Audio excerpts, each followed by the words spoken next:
So you can catch it, match it, stash it in the cabinet. Listen to the chorus while let Ivan scratch it. This is real hip hop, we aiming for a classic. And if we can't approach it, screw it, we'll attack it. Catch it, match it, stash it in the cabinet. Listen to the chorus while let Ivan. This is real hip hop, we aiming for a classic. And if we can't approach it, screw it, we'll attack it.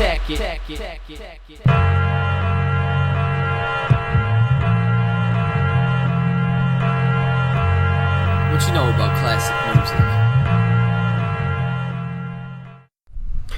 What's going on, everyone, and welcome to the final retro AEW related to hype ourselves up for All In / All Out, because AEW is doing 2 pay-per-views basically in the span of 2 weeks. All In is this Saturday at the time of this recording, and then All Out is the following Saturday. Yeah, Sunday. Oh, okay. I always forget because I'm so used to AEW shows being on Saturdays. I'm so used to wrestling pay-per-views being on Saturdays now. That's supposed to be all. I miss those days, to be honest. Me too. Yeah. But anyhow, we're doing the final hype for both those pay-per-views. I'm Owen, the Birdman Finch, and I'm here with the encyclopedia of professional wrestling, the man that gave me access to watch both AEW pay-per-views that I did the retros for, Casey Gallagher. How are you today? Maintaining. Today was a much easier day at work than yesterday was. Dude, I was beat to hell yesterday. So thank God James was too, because I would not have been anywhere near this ready to go. Yeah, I was exhausted also yesterday. So we were supposed to record Wrestling with Idiocy yesterday, the 3 of us, and shit isn't working out. I think it might just be Casey and I, but yeah, it was tiring. I was way too tired. So well, then I couldn't do it anyways. I had to do Spoke yesterday. You're loaded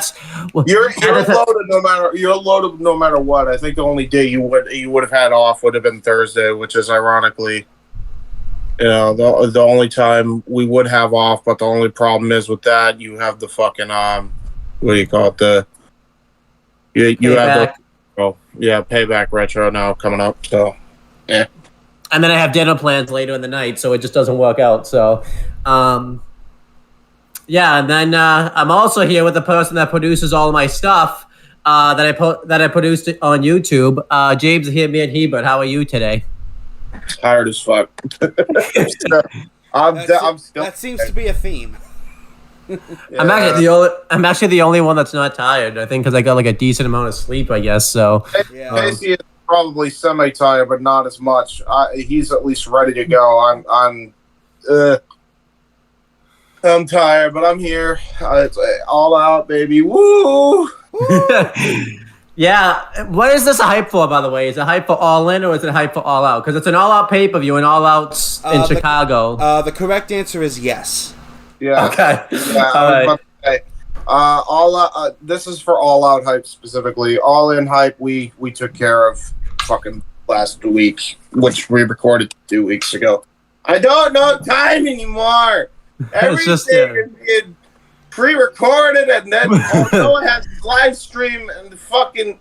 I have things that are coming out in the future. We got past, present, future. I don't know what's going on anymore. I don't know what's going on anymore. We got the views. We got the views. We got the that's the one constant. That's the one constant in this time lapse is that we got the views. Yeah, so let's just start off by talking about it. We're going to cover All Out 2021. Believe it or not, it was almost 2 years ago, which is just fucking crazy to think about. Like, it feels like it was just yesterday that this pay-per-view happened, but just time. Again, we don't really know what time is anymore. Maybe for you that's how it feels. I can't speak for James, but for me, it feels like way goddamn longer than that. Yeah.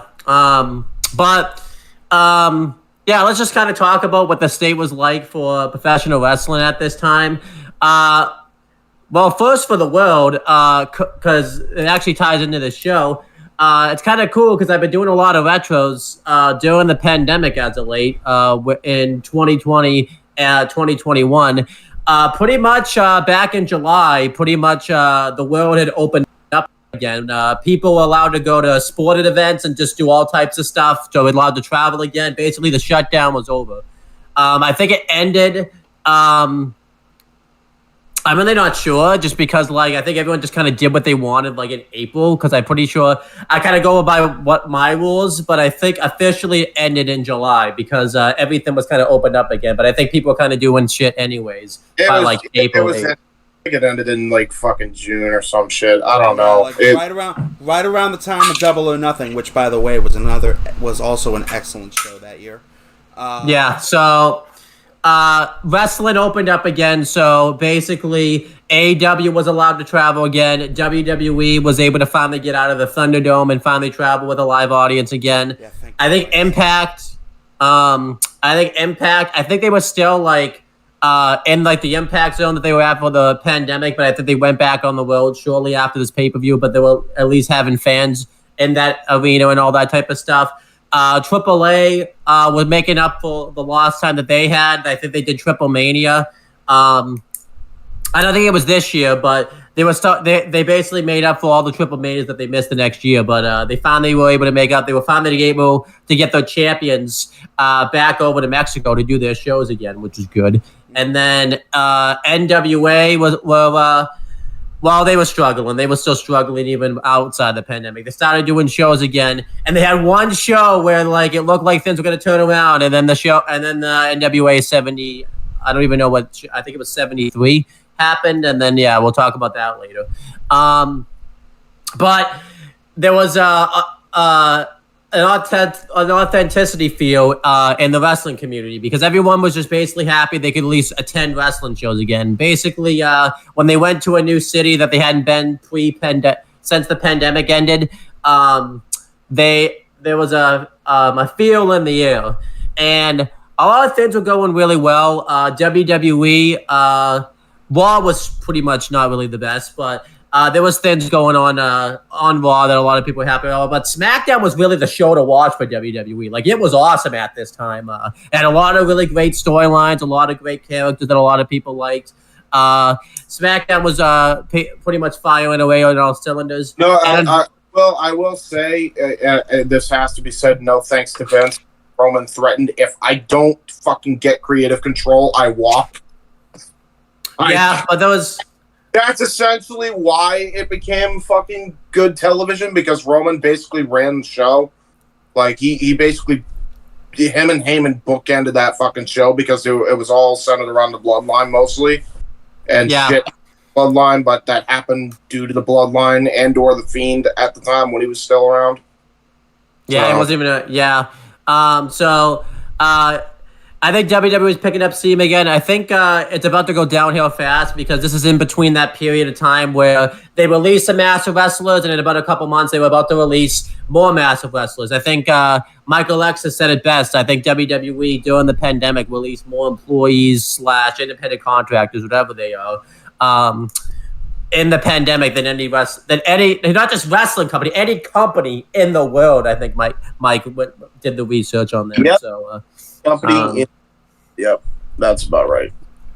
And then, NXT was about to go downhill fast. NXT Black and Gold ended. I think it ended a month before this show, and I think they were about to start NXT 2.0, because this is around the time where Triple H has his. I don't think they call it's not a heart attack, but he had his cardiac arrest pretty much, and pretty much during this time, Vince changed NXT from his vision. And let's just say it didn't last very long, because it only lasted about a year. So by the way, everybody's convinced that it's because of Vince. It's because of the cardiac event. Vince caused the cardiac event. He was in charge of NXT long before it was fucking Skittles brand. Let's not fucking kid ourselves. And then So NXT was about to go through a change. I'm pretty sure they just started the change, but it was still in its infancy stages, and it had its worrying signs in the beginning.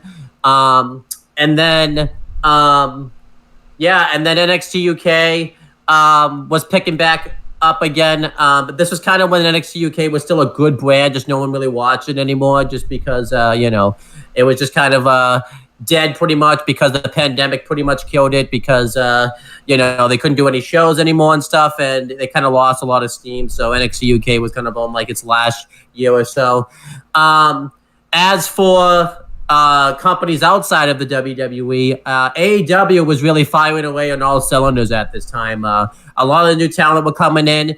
I would say this stretch, we could probably make a video about this. What's like the AEW's best period? The stretch from like right when they get out of the pandemic up until maybe like full gear, maybe even a little after that's probably the best stretch of AEW programming I think has ever happened because booking wise, everything was going really well. A lot of the wrestling fans were back, so everything felt authentic. Everyone was happy to be there. Rampage, it just became a show. So in the early stages of Rampage were great stuff because it was like an hour of action, and it was probably the best 1 hour television show that was going on at the time. Until it wasn't. Just Dynamite was just firing away in all cylinders. A lot of people debuted. Most specifically, CM Punk, which really changed AEW and how everybody saw it. I don't think I've ever told you the story, but I'll tell you the story when we actually get to CM Punk's match. Unfortunately, and it wasn't even you guys that spoiled it. CM Punk's debut in AEW was spoiled for me, but I'll tell you that story when I get to it. Everything was just AEW was just really firing away in all cylinders. And the hype for this show, this might be the most hyped I think AEW's ever put into a pay-per-view, just because of CM Punk debuting. I think they had like record-breaking ratings and all this time at this time. And as we talk about too, because this was the first event with fans outside of Daly's place too. That was a pay-per-view too. So AEW had a lot of hype behind that. And then we're going back to Chicago, and I don't think wrestling had really been to Chicago since pre-pandemic. So this is why, and as you know, with Chicago, it's a hardcore, wrestling community. So they were happy to see wrestling again. Chicago was a hardcore wrestling hotbed and a heel town. Yeah, so for the most part, it was a heel town. I think they just cheer for whoever they want now. Like, who's heel and face anymore? Yeah, but other things that were going on though, Impact was doing really well at this time. They had partnerships with all sorts of companies like AEW more specifically, and they actually make an appearance on this show. Even though the partnership was kind of ended around this time because Don Callis left Impact, which kind of caused the partnership to kind of die down a little bit. But they still work with each other. They'll still, Impact will still loan their talent to AEW every now and then. But Impact was doing really well at this time. It had really great matches and had really great storylines. I think I continuously say it. I think Impact benefited the most out of the pandemic, out of terms of wrestling company, because they were able to get all the talent the WWE fired during the Black Wednesday releases and make it their own type of thing. And that's what's kind of going on here type of thing. And then New Japan was doing fairly well at the time. They just started their expansion into the United States with New Japan Strong, mainly because they had to, because a lot of the talent that were based in the United States couldn't get over to Japan, so they had to basically make their own show out of it. I think they were going to do it anyways, but obviously they had to rush the production of it and all that type of stuff, so that way they could still use their contracted talent. So poor Katsuyori Shibata got stuck producing a show that I don't even know if he had any interest in. Yeah, so but New Japan was, he did pretty well with it, but that was not where his heart was. We would find out where his heart was not too long after this show, because this is around the time that G1 Climax 31 was starting. Yep. And then so New Japan was it was still firing away at all cylinders. I think too. They were still struggling though because the pandemic was still a big thing in Japan. So like they were still being hit by the pandemic around this time, at least into the Japan side of things. Japan got hit hard. Yeah, Japan was not doing well. There was like it was to the point where, and I'd never said this about New Japan in the current day, but like that era of New Japan was just fucking unbearable to watch. Yeah, like it was so sad to watch. You know, because like and it through no fault of the wrestlers or bookers.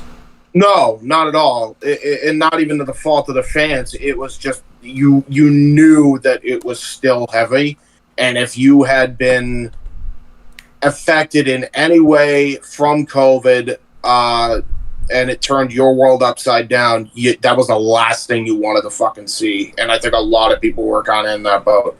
Yeah, so. especially too because Japan took COVID more seriously than anyone. Like, they weren't even having like people really even like talk or like cheer, even doing the matches or anything like that. I mean, I know they don't. All I could do was clap or use thunder sticks. Yeah. So, yeah, and then NWA, I think, is the company that's actually, we'll talk about that last. Let's talk about AAA first, because that was doing fairly well. It had really great exposure. I think the paper... Because Mexico, let's be honest, didn't give a fuck about the pandemic. They didn't give a fuck about it like 6 months in. They were doing like crowd shows. That's fair. But also, too, because... to be fair, it's also Mexico. If you somehow survive drinking their water, you basically get overpowered immunity. That is true, but yeah. But yeah, Mexico but AAA was doing really well. They had the biggest pay-per-view like views and buy rates because they booked Kenny Omega versus Andrade El Idolo, which is like the biggest match I think they booked in like a while on the pay-per-view for the AAA Mega title. So a lot of people hyped for that. That was Triple Mania 27, wasn't it? That is correct. Yes. Yes, it was. So yeah, AAA had a lot of eyeballs on it at this time. They had a big partnership with AEW at this time, so they were doing very well for themselves. And then we have NWA, which I've talked about before. I will always feel bad for them in a sense because they were doing really well before the pandemic, and then the pandemic that just killed them. And then I don't feel bad for them anymore because it wasn't just the pandemic that killed them. You can only use the pandemic excuse for so long, and then when you saw what Billy Corgan did once when the show came back, it was pretty horrendous. They had a glimmer of hope. I think this is like the last glimmer of hope if you like cared about that brand, because I did say it looked like they were going to turn things around for one show because that one show was Empower, but it wasn't even NWA. Tony Khan's talked about this. He basically helped out with that show. He sent all of their talents. I think he sent Red Velvet, I know Kylan Kim, she wasn't signed by AEW, but she was pretty much on like a handshake agreement, and Layla Hirsch. And he had to pay those talent to do the NWA Empower show. Like, And Billy Corgan couldn't even pay the talent he was contracting for the fucking show. He had to rely on another promoter to do it. That really was all you need to fucking know. Like, I'm sorry. Like, he should have. He is one of the people that should have stayed in his lane with fucking Smashing Pumpkins. Yeah. I hate to be that guy because I'm not one to like champion like stay in your own lane. But if you don't know what the fuck you're doing, you have no right to fucking do what you're doing.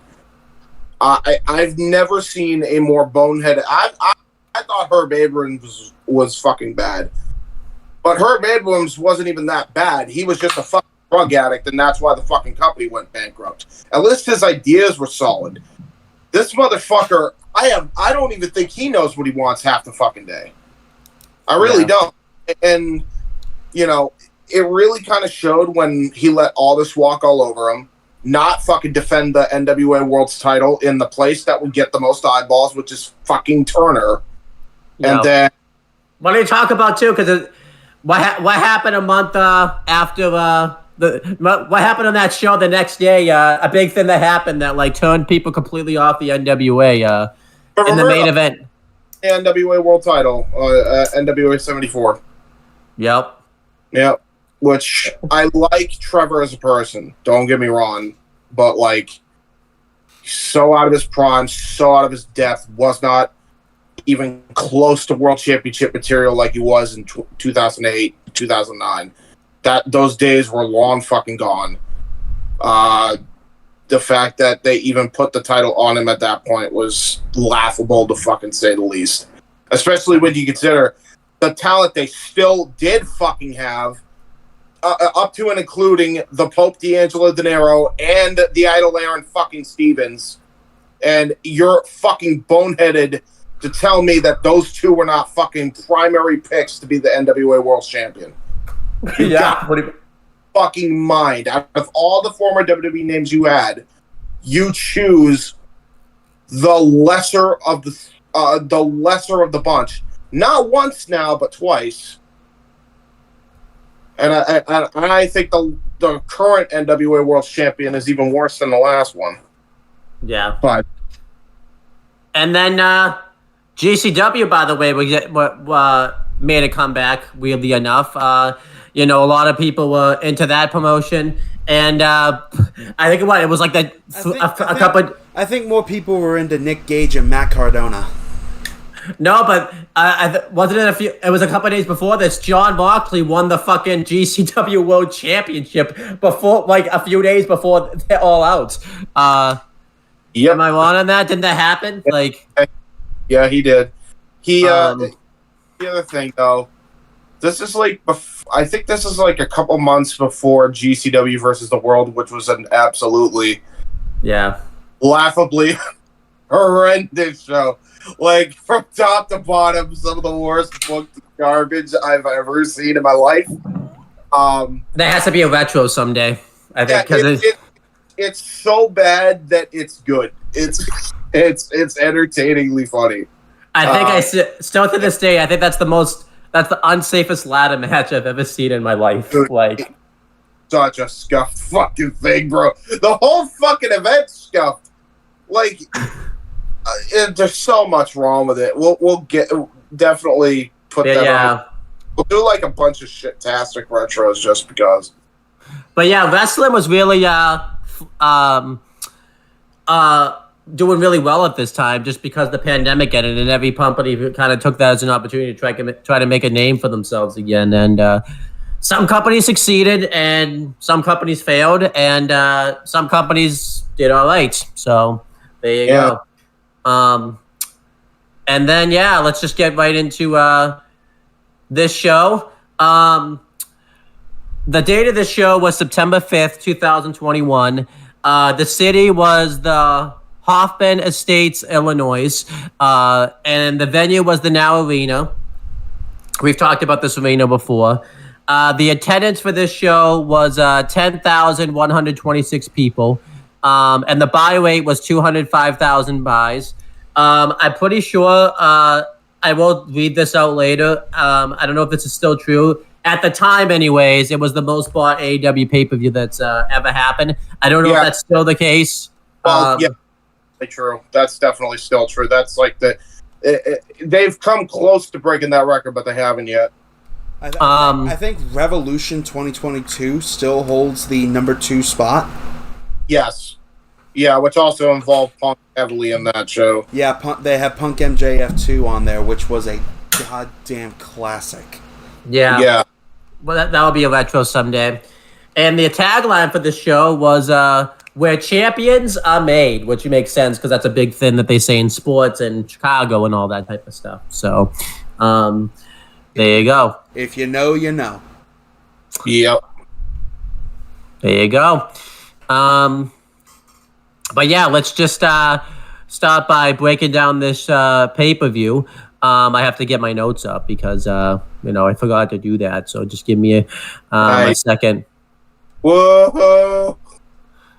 And of course, my computer decides to switch over to fucking Yahoo search, as it likes to do every so often on Google, which I have to fix that real quick. So just give me a couple seconds. Search engine, Google.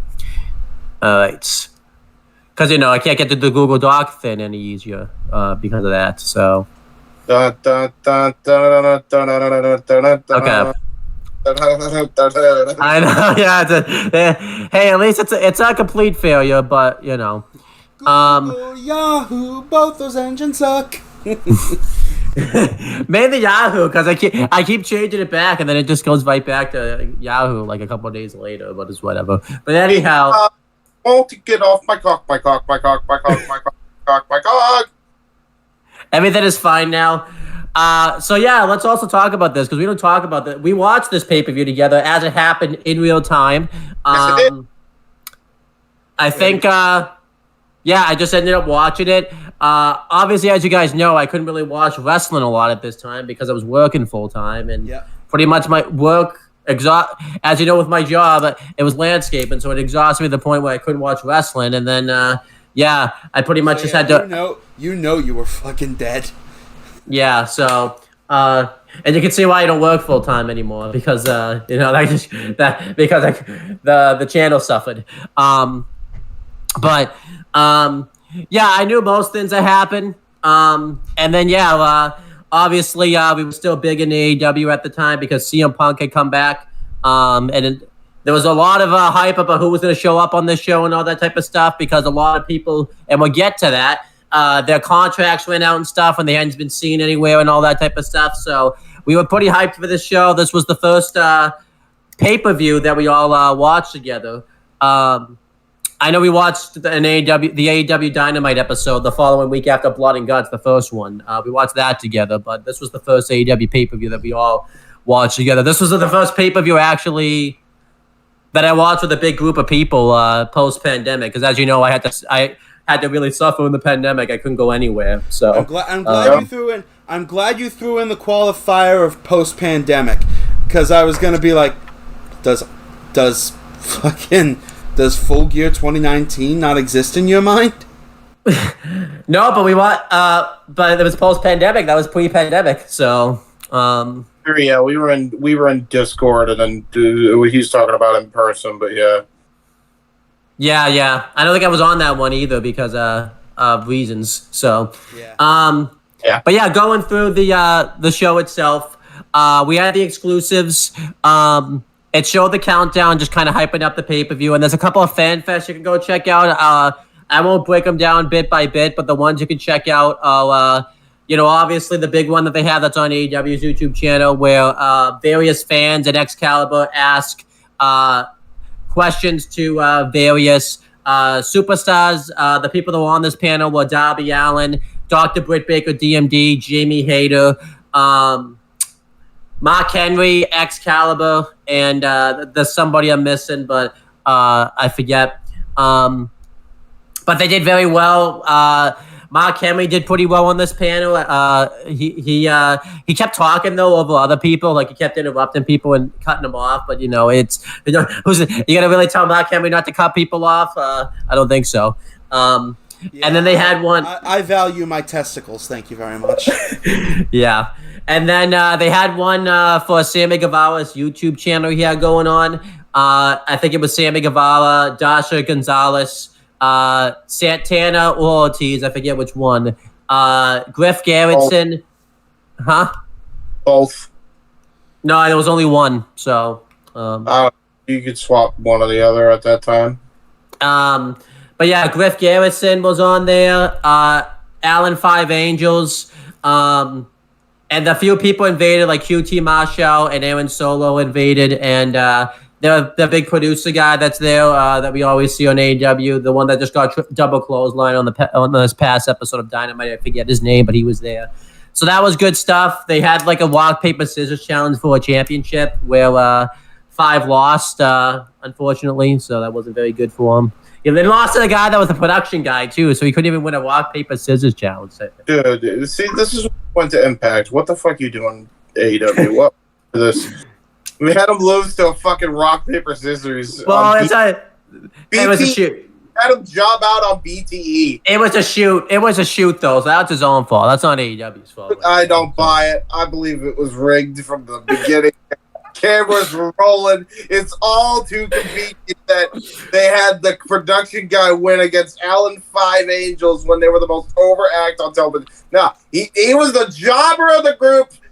even in BTE, and it's a goddamn. It's not even BTE. It's Sammy Guevara's YouTube channel.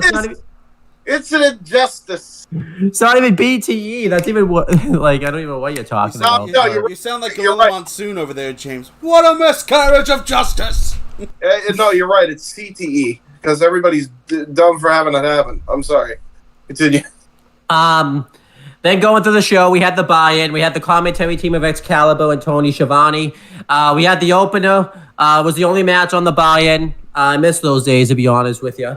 But it was a 12-man tag. It was Orange Cassidy, Chuck Taylor, Willa Yuta, and Jurassic Express with Marco Stunt ringside versus Matt Hardy, Private Party, and THQ with the Blade ringside. The reason for this match was Matt Hardy and the Hardy family office were feuding with all these guys. Matt Hardy didn't like the fact that Orange Cassidy went out there and just really didn't seem to care about anything in the business, and he hated the fact that the fans cheated him. But when he came to AEW, no one really got his gimmick anymore, so that's why he was kind of hating on Orange Cassidy. And obviously because Chuck Taylor and Willa Yuta were closely associated with Orange Cassidy, they kind of had to take some of the damage of the feud right there. And then Matt Hardy was also feuding with Jurassic Express because Matt Hardy tried to buy out and pay off Jungle Boy to join Hardy Family Office, but he wouldn't join, so that's why this match was happening. And obviously because Luchasaurus is a tag team in a tag team with Jungle Boy, that's kind of why he gets kind of mixed up into all this type of stuff. So Nice. And obviously if you want to take down Matt Hardy, you have to go through the Hardy Family Office, and Private Party and TH2, kind of had to take the brunt of that. I think this is TH2. Before I break down the match, is this the last match, not in AEW, but the last pay-per-view match they have on AEW? Because I don't remember them having another one after this. It wasn't the last one. It was close to it. I think Jack Evans was just completely fucking checked out at that point. Like, he had a lot happen to him. I mean, the pandemic, I don't think helped his he didn't feel great after the pandemic. Yeah. I think he always said, like, I got complacent, but I think he just got depressed and he's not really being honest with himself. I wouldn't blame him, though. I mean, it's a pandemic. Probably trying to excuse it for himself, but he had that was the thing for him, I'm sure. He wasn't really able to travel out of Mexico much, and then when he went back to Mexico, they tried to there was that whole goddamn scandal with him having drugs and the cops trying to plant shit on him when it wasn't even fucking true. So that was a thing. I think he was just checked out mentally at that point. Yeah. And Matt Hardy was basically doing the big money Matt gimmick again, all over again in AEW. I know a lot of people don't really like this stage of Matt Hardy's career in AEW, but I personally enjoyed this gimmick. I like the fact that he got to do this again because I missed out on it in Impact because Impact sucked at the time he was doing it. So I actually like the fact that he did it, and I thought it was a good way for him to really, do something in AEW, and I personally enjoyed it for the most part. But going through the match, Matt Hardy just wants to fight Orange Cassidy, but it doesn't happen. At first, it starts out with Jungle Boy, and then he tags in Willa Yuta. And Matt Hardy actually pushes Jungle Boy in the corner and tries to force a tag, but it doesn't happen. And then when Luchasaurus gets tagged, Matt Hardy just wants no part of it, and he forces Jack Evans in there to basically make a tag. And he yells that he'll up his pay pretty much if he takes this, guy on, but let's just say he shouldn't have taken the money because it doesn't go very well for Jack Evans. So, not to mention, Matt Hardy probably couldn't afford to up his own pay anyway. So, yeah. So, I mean, he has enough money though. He would have been able to pay it off for at least 3 years. There you go. So Luchasaurus just starts, taking everybody out, and then eventually Willa Yuta gets in there. And the heels get the heat on Willa Yuta for a little bit. They dominate him. They absolutely destroy him. They do a really good bit where Willa Yuta is able to fight out of the corner. And everybody basically just does a submission on each other. Willa Yuta does an abdominal stretch onto, I think it was Isaiah Cassidy. And then everyone runs in and basically just does a submission on each other. It's actually really cool. It's something I've never seen before. As Simon Miller might say, the tag klaxon went off. Yeah, that's pretty much... That's pretty much what it was. And Luchasaurus, when it's his turn to do a submission, he doesn't really know submission, so he's decided instead he just runs into the pile of guys, and everyone just falls to the floor, which was an awesome spot right there. Funny, yeah, that was good. And then basically the match is just a big spot fest afterwards. Everyone just does dives. Private Party do really cool dives. There's a bit where I think it's Isaiah Cassidy. He does he goes to do like a springboard splash, and he does like a signature scream like doing the splash, which I thought was awesome. Like he was gonna be scared of it and all that type of stuff, which was pretty funny. And then Jungle Boy does a dive. And Orange Cassidy does a dive. He doesn't really put a lot of emphasis into that dive, though, obviously, because he just doesn't care. So, and then, it's the Blade. The Blade tries to provide a distraction, and Luchasaurus launches off Marco's stun, and he goes crashing onto the Blade. And there's a bit where we get a chicken fight. It's I think it's Private Party versus Jurassic Express, and obviously Jurassic Express win the chicken fight, and then eventually it's because duh. Yeah, and then Jack Evans tried to do a crossbody off of the top, and Jack Evans just ducks while he's on Luchasaurus' shoulders, and then he does a last call fall away slam, catches I think it's Angelico, and he does a really good fall away slam off of the shoulders off of Luchasaurus. Unfortunately, Jack Evans took a lot out of himself doing this because, it's what happens in the wrestling business sometimes. Then eventually... I thought you were going to say what happens in the business stays in the business. And I was going to be like, that is fucking bullshit. We know that's bullshit. We know that's fucking bullshit. Hey, I didn't say... I'm not the one that said it. Casey did, so blame him on this one. So I'm just saying, like, if people think that, then what are you, they fucking retarded? The autistic person, by the way. And then the finish comes up when Jack Evans hits a clothesline from to the back of the neck of Jack Evans, and then he puts him into the snare trap, and Jack Evans taps out, and Jurassic Express, Orange Cassidy, Wheeler Yuta, and Chuck Taylor win. And they're celebrating afterwards. However, all of a sudden, as they're celebrating, the Butcher just pops up out of nowhere. He just comes out. I don't know where he came from, but he just comes up out of nowhere. Everyone doesn't really know what to take of this, and a big brawl happens. Everyone just starts attacking Orange Cassidy, and Jack Evans is about to cut the hair of Orange Cassidy, and Jungle Boy runs in, and basically a bunch of tag teams just run out and basically prevent this from happening. We get the Varsity Blondes making an appearance.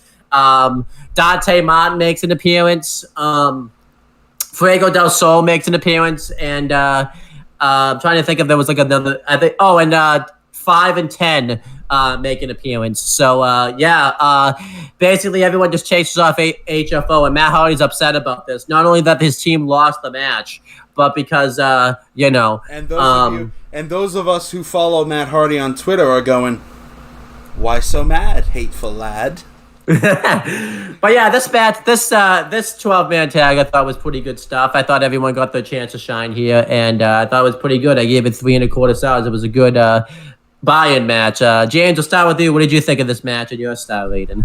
I give it like 3 3/4. It was a fun little match. I will say though that this was absolutely we don't know what to do with all these people in our roster, so we're gonna put them in a freaking buy-in 10-man tag, and we're also gonna include like 5 other bodies in the post-match angle just to get these people a payday.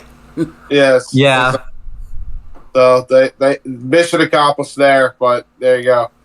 What were some of these guys even doing there? Like, they didn't even have matches on the show. What are you there for if you don't have matches? Like, but oh well, I guess they just wanted to have some fun. I can kind of believe like 5 and 10 being there just for the lulz type of thing, just because why not type. But I think John Silver was out there too. I can't believe he just showed up because why not? Why the fuck not? I can believe he would show up for no reason. So Johnny Hunt. But yeah, Casey, what did you think of this match and your star rating for this match? I'll split the difference with you guys. 3.5. There you go. It was a good solid buy-in. Going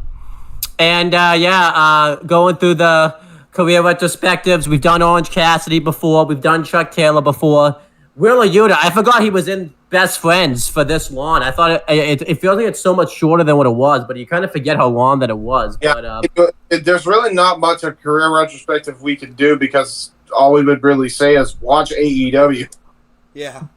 yeah, like pretty much. He was since this, I believe he was Ring of Honor Pure Champion for a while. He was, yeah. Yeah, and this was after he joined the Blackpool. No, this was during his time in the Best Friends, but like where he was somewhat on the outs with him, and it would be fully on the outs when he joined Blackpool Combat Club after a match. Right. You are correct on that. And then Marco Stunt, we've done a career retrospective on. We've done one for Matt Hardy.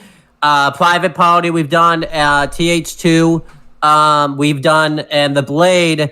Butcher and The Blade would eventually, basically they're in the same spot. They haven't really changed all that much. They'll get into a faction and then not do much and just be a big team, basically for teams to beat. And as for the Varsity Blondes, they basically just jobbed them out for no reason. And then eventually Brian Pillman Jr. left the company, and it looks like he's going to WWE. And Griff Garrison is kind of lost in limbo at the moment because he doesn't have a tag partner at the moment. So I think he's in. I feel bad for Griff Garrison, but Brian Pillman Jr. is going to a place where he is going to be used worse. Potentially. You say potentially. It's pretty.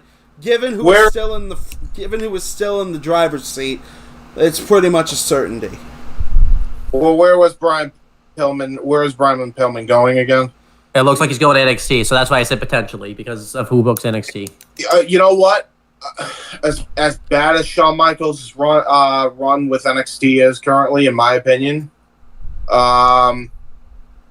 shows are usually pretty good from what I hear. They're not actually terrible, especially from what I hear you guys talk about on Aftershock.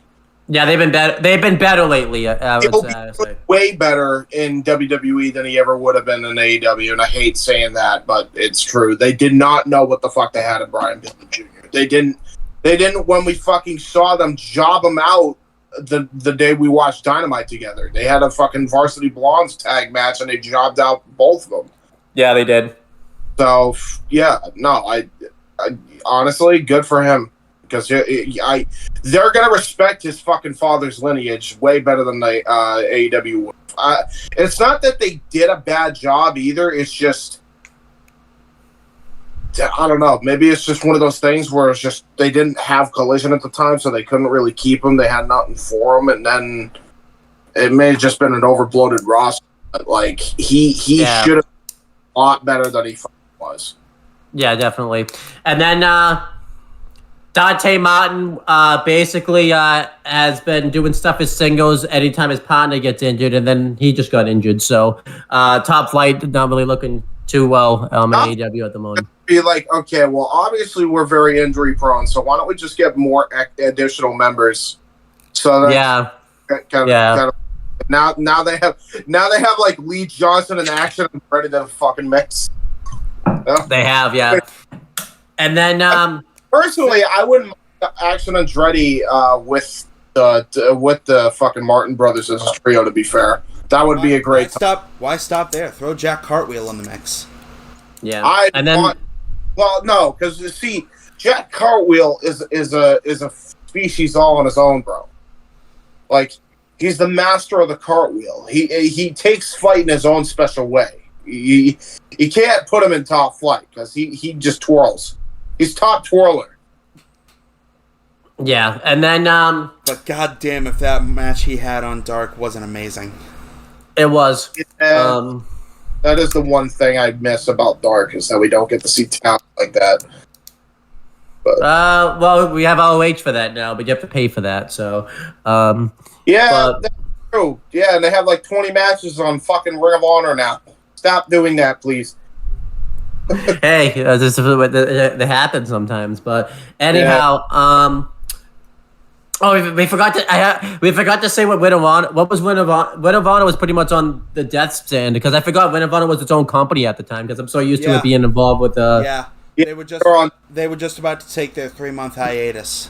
Yeah, so I always forget that Ring of Honor was its was its own thing at one point. I know I shouldn't forget about that, but I'm just so used to it being involved with Tony Khan now and all that type of stuff. So, but anyhow, as for 5, he eventually continued to do his thing with the Dark Order, and then he left AEW. He traveled the Indies for a bit. He signed with Impact, and now he's part of the design with Dina and Big Con, and he's done very well in that faction. I think he challenged for the X Division title a few times too, and nearly won it, which is awesome. Yeah.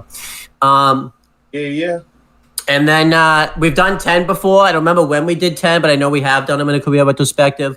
And I think that's everybody that shows up in that segment pretty much. So, and then continuing with the segment, they show the ad for Rose to the Top because that was about to start up. Obviously, that didn't get a season 2 because, well, Cody left AEW after the show ended pretty much. So. Obvious reasons. Yeah. It looked okay. I never had the time to watch it, but it looked good. So I don't know what else to say about it. It actually was interesting. A lot of people gave it unnecessary amount of shit. My dad and I actually loved. That was like our one thing we would watch a lot of the time. We would just watch Road to the Top. Now, because I assume is that the spiritual successor to From Undesirable to Undeniable? No, it's just a reality show. It's your stereotypical reality show. Although to be fair, it was. I believe it was actually a fucking reality show. To be fair. Well, there you go.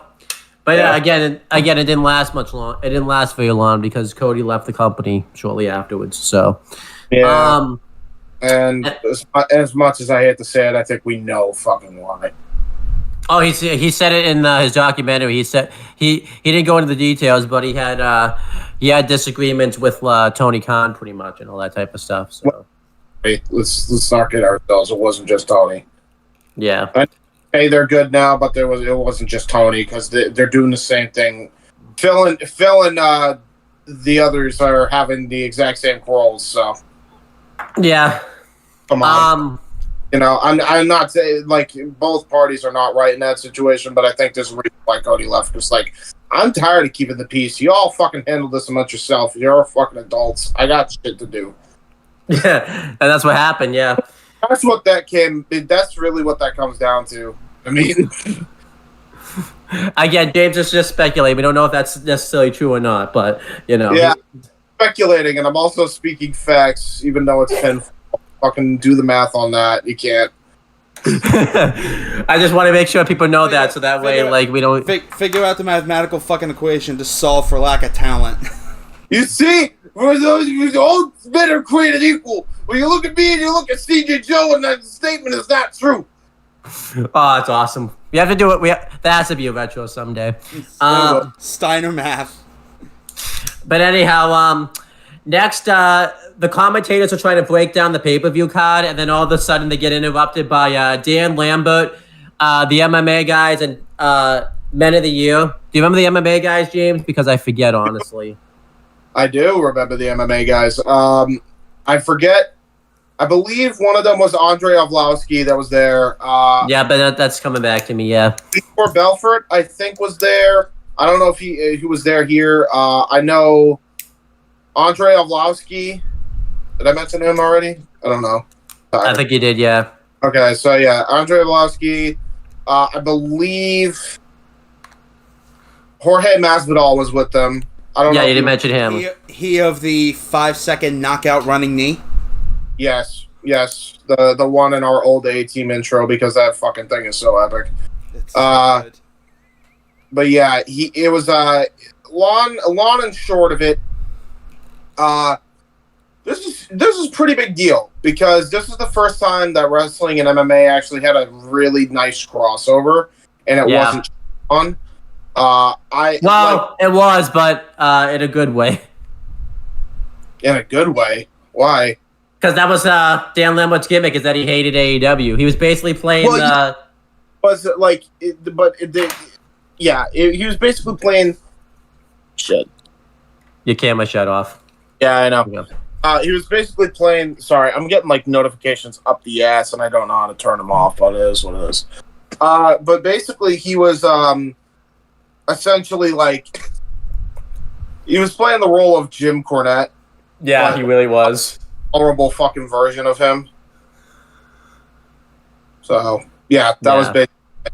I love Dan Lambert, by the way. Bring him back. I miss him. Yeah, so pretty much, he just tears into the fans. He tears into AEW. The men of the year cut a promo bragging. They talk about how they think it's sickening that they haven't that they weren't booked on the show. And Scorpio Sky brags about like his contract extension. I think he mentioned at this point he signed like a 5-year like contract extension around this time, which is crazy. Because he's 2 years done with that 5 years at the moment. And then and then Ethan Page brags about how they're gonna do everything for Dan Lambert and all that type of stuff. This promo was awesome. It was great stuff. I thought Dan Lambert was a star right here. He was awesome right here. Yeah, he was fun. He was a lot of fun. Obviously, this led to the match at Full Gear with the Inner Circle versus America's Top Team. And then pretty much Dan Lambert stuck around for a little bit. I think he didn't want his character to get too burnt out, so that's why that's why he stepped away. And that's pretty much what happened there. I do wish that I feel like that's the good thing about AEW is that they could fucking do shit like that. You know what I mean? Like, actually step away, and they're not like fucking ridiculous. Like that shit. Actually, it was actually Dan Lambert's idea. He could have stuck around, but he realized, my gimmick's gonna get stale. I'm gonna step away for a little bit now, type of thing. So, but as for career perspective, that covers Dan Lambert. I think he's still doing stuff with the school. Ethan Page, eventually, the Men of the Year did some nice things as a tag team, but then eventually the tag team just randomly ended one day, and then Ethan Page joined the firm. That kind of sucked. And then now he's with the Hardy Boys. And he's actually a big baby face now, and he's like really over and all that type of stuff, which is pretty cool. Remember when they did that double cross with the Hardys, and then he's like, "Yeah, I was stupid anyway. My bad." And face again. By the way, he's supposed to be the fucking he's supposed to be a worker of the Hardys. I think they changed that gimmick definitely, like the type of thing. And then that's the Men of the Year. Yeah, me too. Do you want to do a career retrospective on the UFC, on the MMA guys? Because I forgot to look that up. I'm gonna be real. No, my presence on this show other than that, so I'm good. Yeah, I'm really not sure what happened with them because I forgot to do the research. Because I always forget these segments happen, so it's like, And then Jim Ross makes his entrance because he has it in his contract. He gets a special entrance at every AEW pay-per-view. So there you go. Then we had the show. We had the commentary team of Excalibur, Jim Ross, and Tony Schiavone. And we had the opener. It was the TNT Championship match. It was Miro defending the belt against Eddie Kingston. The reason for this match was Miro was on a dominant run as TNT champion. This might be the best run I think Miro has ever had, like in his entire wrestling career, was this TNT title run. And eventually he had a match with Fuego del Sol where, Fuego del Sol continued to target his neck. And Eddie Kingston saw this as an opportunity to go after that TNT championship. He talked about, too, how he never won a championship in AEW and on a big wrestling stage. And Miro at one point kept, bringing up Eddie Kingston. And Eddie Kingston basically did this because Miro wouldn't keep his name out of his mouth. So that's why this program was taking place. It kind of sucks because I remember this program was really good. But I think they just started the program like 2 weeks before the pay-per-view. But I think that just shows you the talent of more specifically Eddie Kingston and Miro, that he's able to take 2 weeks. And it was only 2 shows, really, by the way, just Rampage, and they were on segments. And Eddie Kingston was just able to make a feud out of thin air, pretty much, and make it the most personal thing on this feud. What a talent Eddie Kingston is. Him and Miro are really good with that. And then the match fucking ruled, by the way. Yeah, it was just very good stuff. The match starts. Eddie Kingston just immediately goes after Miro. He just attacks him. He beats him up in the corner. He hits a vicious chop onto Miro. and he attacks him on the outside. He throws him into the barricade, and eventually Miro starts to fight back. He throws him into the guardrail on the outside, and he actually hits a run and splash while Eddie Kingston is against the guardrail, which I don't think I've ever seen that before, really. Because it wasn't like he did like a jump and splash. It was a full-on like run and splash while he was out there, which was cool. And then he gets a vicious kick to the head while he's still propped up against the guardrail. Then Eddie Kingston starts to fight back. He goes for some type of... It's Eddie kick, by the way. It was the Yakuza kick. Yeah, it was. Fucking Massimo smiling proud. He's gonna injure him. No, watch out. And then Eddie Kingston. And then Eddie Kingston goes for a dive, and Miro catches him into a power slam onto the floor, which was awesome. And then Miro works over the back of Eddie Kingston. He just destroys it. And eventually, Eddie Kingston just gets this surge of momentum and just starts fighting back. I like at one point, Miro's beating him up in the corner, and Eddie Kingston actually does hit a chop on him, but he doesn't have a lot of mustard behind that chop. And Eddie Kingston even like takes Miro back a little bit, and it just pisses him off. He just hits the one and splash anyways, which I thought was kind of a cool thing. Then Eddie Kingston mounts a comeback. He's really going after the neck of Miro. He hits a DDT onto him. He hits a vicious exploder suplex onto Miro, and he goes for a dive, but Miro fights out of it. He hits two Yakuza kicks onto Eddie Kingston, but Eddie Kingston kicks out of him. And then Miro locks in the game. Kicks. Yakuza kick and Machka kick are different things. Okay. And then Miro locks him into the game over, and Eddie Kingston just barely gets to the ropes. That crowd went ballistic when Eddie Kingston got to the ropes. Like, it was insane. Such an over babyface, man. Just like the fact that he can get a I mean, he's good as a heel too, as we all know, but like, fuck me, was he over here? Yeah, he really was. And then Miro's going for a German suplex. Eddie Kingston's just trying to hold on to anything, and he inadvertently rips off the turnbuckle, so he still ends up taking the German suplex. And then Eddie Kingston just pops up. He gets a spinning back fist onto Miro, and he goes for a cover, and the ref misses it because he's trying to deal with the turnbuckle because Miro was going to use it as a weapon, and the ref takes it out of the ring. And Bryce Rensburg misses the count, and Eddie Kingston. Well, Miro kicks out, but Eddie Kingston had the match won, and the crowd booed the shit out of Bryce Rensburg for this. Like, they absolutely tore into him after this. And Eddie Kingston was pissed about this, and even like he doesn't really know what's going on. I was like, yeah, he just ended up, I was trying to deal with the buckle and all that type of stuff. And then Eddie Kingston's about to throw Miro into the turnbuckle, and Bryce Turner doesn't want it to be used that way, and he stands in front of it, and because of this, Miro uses this distraction, hits two low blows onto Eddie Kingston, followed by the Machka kick. And then he hits a second one to the back of Eddie's head, and he covers Eddie, and Miro retains the TNT Championship. This was a very good match here. I gave the match 3 3/4 stars. I thought both men were very over here. I really liked the finish and how different it was and all that type of stuff, and it was just very good stuff. I give it 3 3/4. Casey, your thoughts on this match? You guys just said it all for me. Eddie Kingston is highly underrated, and he definitely deserves more even than what he's getting. Oh, yeah. Are you star rating for this match? Let's say 3 3/4. Okay. I'd say 4. I enjoyed it a hell of a lot. I enjoyed everything. When it came to that was a really good fucking opener. I mean, these two just hit it. They sold the feud in like 2 weeks, and then they just shit out of each other strong style. Like, that was ridiculous. It's very good stuff.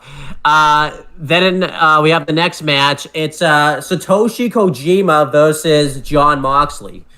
John Moxley claimed that he was the gate bearer pretty much towards the forbidden door because he's the one that, in his mind, he feels like started this because he was the one that started wrestling for 2 major wrestling companies before anybody else really did because he was wrestling in New Japan and AEW at the same time. Which is kind of true. I know Jericho, you could say, technically did that first, but if you think about it, there was no AEW when Jericho was doing that. So technically, John Mox is really the first one to do that type of thing. So he basically offered an open contract for anyone to come fight him at All Out, and who accepted none other than Satoshi Kojima. This was like not long after he just had that run at Impact where he teamed up with Eddie Edwards and all that type of stuff too. So this was pretty cool stuff with Satoshi Kojima type of thing. Like this might be like the most popular Kojima has ever been in his entire wrestling career in terms of over here in the States and all that type of stuff. Yeah, I mean, Kojima was always a popular guy, but yeah, I think just the legendary status that Kojima has in Japan, and a lot of people respect that in America. And, you know, at this point, the fact that Moxley picked him, I mean, there was obviously a high level of respect there. And it's a hell of a fucking opponent to pick out for a show like this. So, yeah. Yeah, really. Definitely. And, yeah, unfortunately, this match isn't the easiest to watch in hindsight, just because you could definitely tell John Moxley was not looking like he was in a good state because, as you know, I think this is when this is the height of his, alcoholism and all that type of stuff. You could definitely tell that he doesn't look very healthy here. It doesn't affect him too much, honestly. Like I've seen people in worse states. I'm not saying that's great, anyways. I'm just saying I've seen people in worse states than I saw John Moxley here. Like at least he was still able to show up and not be, drugged out or anything like that. It seems he was very much a functional alcoholic, in his words. Like he could do his job and it wasn't an issue. It was this was at the height where it was getting out of control because keep in mind the dude, said it himself, he's traveling from AEW, wherever they're at, to Japan and wherever they're at. Now GCW has been added to the mix too. And GCW added to the mix as well. And then I think he was wrestling for Defy at one point. Meanwhile, he's just drinking constantly, and I think the fucking anxiety just kept up and up and up and travel. And yeah, he's like, well, I need to quit drinking because this shit is not helping. Yeah. This is pretty much like right at that point. Yeah. But yeah, so the match starts. John Moxley comes out to a GCW in a GCW jacket, showing that that partnership was going on. He didn't come out with the belt just because I think he had just won the belt not that long ago, and maybe they couldn't get permission to do that. But I thought the GCW jacket was still pretty cool. And somebody had a sign in the crowd that said, "Moxley screwed over my broski," because obviously that's a reference to who John Moxley beat for the championship and all that type of stuff. So pretty cool stuff right there. John Moxley and Kojima start brawling. They just beat the crap out of each other. Kojima gets the advantage early. He clotheslines Moxley out of the ring. He throws him into the guardrail, and he bounces him headfirst off the steps. At one point, actually, before the match even starts, Kojima tries to get a handshake from Moxley as like a sign of respect, and Moxley just flips him off, which kind of sets off Kojima a little bit and all that type of stuff. Go Mox. How dare you? Yeah. And then Moxley no one's really face or heel here. Moxley's just got like a bit of an edge to him type of thing. So that's kind of what's going on here. And yeah, Moxley kind of dominates the matchup. Moxley's the one that really works heel in the match. Like he's the one that gets the heat and everything like that, if you want to call someone a face or a heel. But yeah, Moxley just destroys Kojima for a bit. He has a really good double underhook suplex onto Kojima. He destroys him with a lariat. Kojima starts to mount a comeback. At one point, they both just exchange shots on each other, and Kojima hits a DDT in the wind, followed by a DDT onto the apron, which was awesome. But Moxley's still able to kick out of all that stuff. And eventually the match continues. Moxley hits a paradigm shift, but Kojima kicks out, and then Kojima hits the Koji cutter, but Moxley kicks out of that. And then Moxley just follows this up. He locks Kojima in the Bulldog choke, but Kojima's able to get to the ropes. And then eventually Moxley hits two paradigm shifts in a row, one regular and then one elevated. And Jon Moxley wins the match and beats Satoshi Kojima, which made sense. Obviously, there was no reason for Moxley to lose here because he was the one that was going to be around in the company doing stuff, and this was just a one-off for Kojima, as we knew. So it made sense for him to win because a lot of people had that complaint about Impact of him. They would win in the guys that they're doing a partnership with, and they would beat the wrong guys on the roster. So this just showed that AEW wasn't about that type of stuff. I think AEW did it on occasion, obviously, but not like they had a good balance when it came to that. But then, Kase ni Nare, and that's all you need to hear. Yeah, Minoru Suzuki. His music hits. This is the first time I had seen him, by the way, since Wrestle Kingdom 12, because it wasn't exactly the easiest thing for me to watch at the time was New Japan. So, Minoru's. Yeah, then you helped me out, and then but my schedule's fucking me over. So there you go. So what else is Minoru Suzuki comes out, and I love what Jon Moxley does here. He's not afraid, but he's definitely realizes shit's about to get real here. JR had no clue what was going on. He didn't understand what was happening, which is typical JR when it came to AEW. He just didn't know what was going on. But he knows Minoru Suzuki and he knows how much of a badass he is because he's called his matches in New Japan. Yeah, so I don't know. Dude, half the time I think a lot of people want to see JR doesn't care about AEW. I think it's just JR's old, guys. I think he's old. He's very senior. Yeah. But I think he realizes that now, which is why he's only calling main events and Collision and pay-per-views now. So yeah. But Minoru Suzuki comes out. They have an epic face-off. Crowd's going crazy. Crowd was great all night. We should just talk about that because again, this is they had been to Chicago, but this is the first pay-per-view they're seeing type of thing. They kind of realized okay, the world's back to normal at least somewhat. Because we should say this, even though people travel, the pandemic isn't fully over by this point. I didn't really mention that because this is all people with masks and all that type of stuff. And this was at the time you had to show vaccination cards to even go to any event and all that type of stuff. Nowadays, no one really cares anymore. But I'm not gonna say anything more about that because that would get controversial. But anyhow, So what would be controversial? I'm confused. That nowadays you don't have to show the vaccination card; that people can just go vaccinated or not. So why we were vaccinated? I mean, we have our vaccination card, but yeah. I just think it's weird the terms of how come now you don't have to show a vaccination card? Why not? It's weird. That huge lightning strand of it died or whatever. The huge surge dissipated. I don't know. It's fucking weird. I hate it. Anyhow, they get into it. They stop brawling, and a bit of Jon Moxley's blood gets onto the side of the neck of Minoru Suzuki, which really makes it look really impressive. And because Moxley just had an epic match, pretty much, Minoru Suzuki locks Moxley into a sleeper hold, and then he turns it into a pile driver. And Minoru Suzuki stands tall. This segment was absolutely awesome. It's set up very nicely because we find out later in the show that Minoru Suzuki is going to face Jon Moxley on Jon Moxley's, homecoming episode of AEW Dynamite. So they set that up very nicely. This was awesome. I thought the match was very good. I give it 3 3/4 stars, and the appearance of Minoru Suzuki ruled. Casey, we'll start with you. Actually, no, we started with you last time. James, we'll start with you. What did you think of this match and the post-match angle? Well, I enjoyed it. I enjoyed everything about it. I'd rate this slightly lower. I'd rate this 3 1/4 match wise, but if I'm talking Minoru Suzuki appearance, I'd rate it a 4. This was a lot of fun, start to finish. And Casey, what do you have to say about this? Match was about 3 1/4. Minoru Suzuki appearance was 4.5. Wow, because that crowd was hot once Ninare started playing.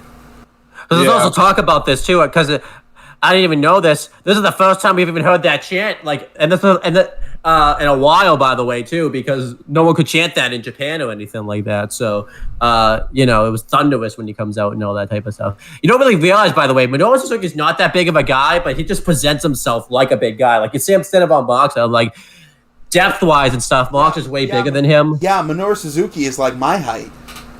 Yeah, so there you go. It's just great stuff.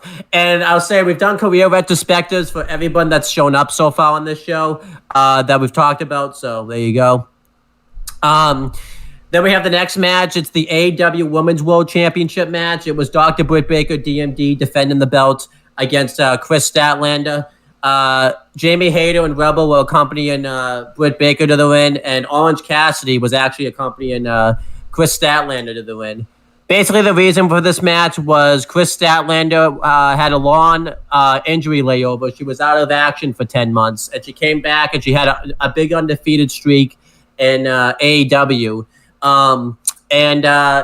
If you remember, I think it was supposed to be Chris Statlander versus Dr. Britt Baker DMD at Double or Nothing in 2020, but because she got injured, that match couldn't happen. I believe that's how... Actually, they both got injured. I think Britt Baker got hurt and Chris Statlander got hurt, so they both... Britt Baker got hurt at the same time, and then Statlander moved on to being a big friend. And then Dr. Britt Baker went on to win the belt. So that's why this is kind of natural here a little bit. They faced off before when Statlander was a heel on the uprise and Britt Baker was the baby face, but a lot of history was brought on. I'll admit they didn't really build this feud very well. They just kind of relied on history. They didn't really mention any of this stuff. Like all the stuff I mentioned was just stuff you kind of had to know type of thing. It's still an issue to this very day that they're having with the women's division, where they just don't really build up any storylines for them. So, and they had a storyline that they easily could have built for Blood and Guts, and they never capitalized on it, even though I recommended it about 1,000 times, and so did everybody else with a fucking brain and a pen and 2 eyes and 2 ears. And was it recently or was it at the time? I don't even. Literally, like the entire time that storyline was happening between the Outcasts and fucking the Homegrown, like the entire time, I recommended they should do Blood and Guts because you had the women. Oh, that's right. Yeah. Done it. You could have done the Jericho Appreciation Society helping out, and if Tay Conti was still going to get pregnant, you could have thrown Ember, Athena into the mix on that side, and then you could have had the other side be all the AEW homegrowns. So like Britt Baker, Jamie Hayter, believe it or not, I recommended Thunder Rosa, Hikaru Shida, and I think there was like one more I recommended. How would you have looked around the backstage? I think I recommended Willow. That's it. That would have made sense if Athena's there and stuff. So yeah. As Athena had issues with Ruby Soho too. Like, I pitched the whole thing and then never did it because why would they? Yeah.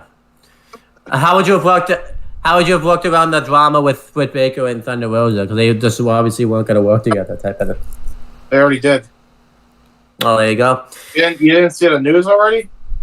When did this come out recently? Yeah, this came out Thunder even said as much that they worked out their shit on AEW. She fucking said they were good. I must have missed it. So, but anyhow, going through the match. The match was really good stuff. Orange Cassidy. Chris Statlander had a special entrance where she came out, and Willa Yuta, Chuck Taylor, and Orange Cassidy were dressed up like they were meant to be scientists. I think this was some type of reference that I didn't get. So there you go. But Orange Cassidy stayed there just because only one, corner man at the time type of thing. So. Did I ever tell you I used to think Orange Cassidy and Chris Statlander were dating because they would do so many segments together on being the Elite? Alien and the Orange Man should have fucked and had an alien baby. It would have been awesome. But anyhow, damn it. I think actually now that I think about it, it's meant to be an ET reference, by the way, with what they would dress up. Was that whole thing? It was supposed to be an ET? That might have been, yeah, because I remember they do the scene where the scientists show up and try to experiment on ET and all that type of stuff, and I think that's what they were wearing. So, I don't know if Orange Cassidy. Well, I should say that's what Willie Udo and Chuck Taylor was wearing. Orange Cassidy wasn't putting up with any action. He wasn't going to put that on. So, But anyhow, the match starts. Chris Statlander dominates a good portion of the beginning parts of the matchup, and then eventually Britt Baker gets the heat. She dominates the back of Chris Statlander, destroys her. She hits like a really good Alabama slam into the corner, which was awesome. And then eventually Chris Statlander mounts a comeback. At one point, when the Statlander's laid out, Rebel and Jamie Hayter are about to interfere. And Orange Cassidy just like stands in front of him, and he doesn't really do anything, but he just stands there type of thing. But, basically he's just trying to protect Chris Statlander there. So there you go. And then there's a suicide dive on the outside. And then eventually Britt Baker hits a run-in curb stomp from the steps onto the floor, which was good stuff. And she's about to win by countout. And Orange Cassidy finally shows some emotion. He finally gets into it. And get the fuck up! And I was so taken aback by this. Even then, back then, and even now, it still took me back because it's like, yeah. Orange has one motion, one mode, and it's sloth style all day, every day, and then here he is just screaming at Statlander to get the fuck up. Like, and then, Statlander gets in. She hits a big bang catastrophe, and unfortunately, Britt Baker KO. I would have called a fucking audible there with the way that crowd reacted and just put the belt on Statlander. Like, Orange Cassidy finally shows some emotion. That would have been a great way for Statlander to win the belt. Like, that emotion by Orange Cassidy, but it doesn't happen that way.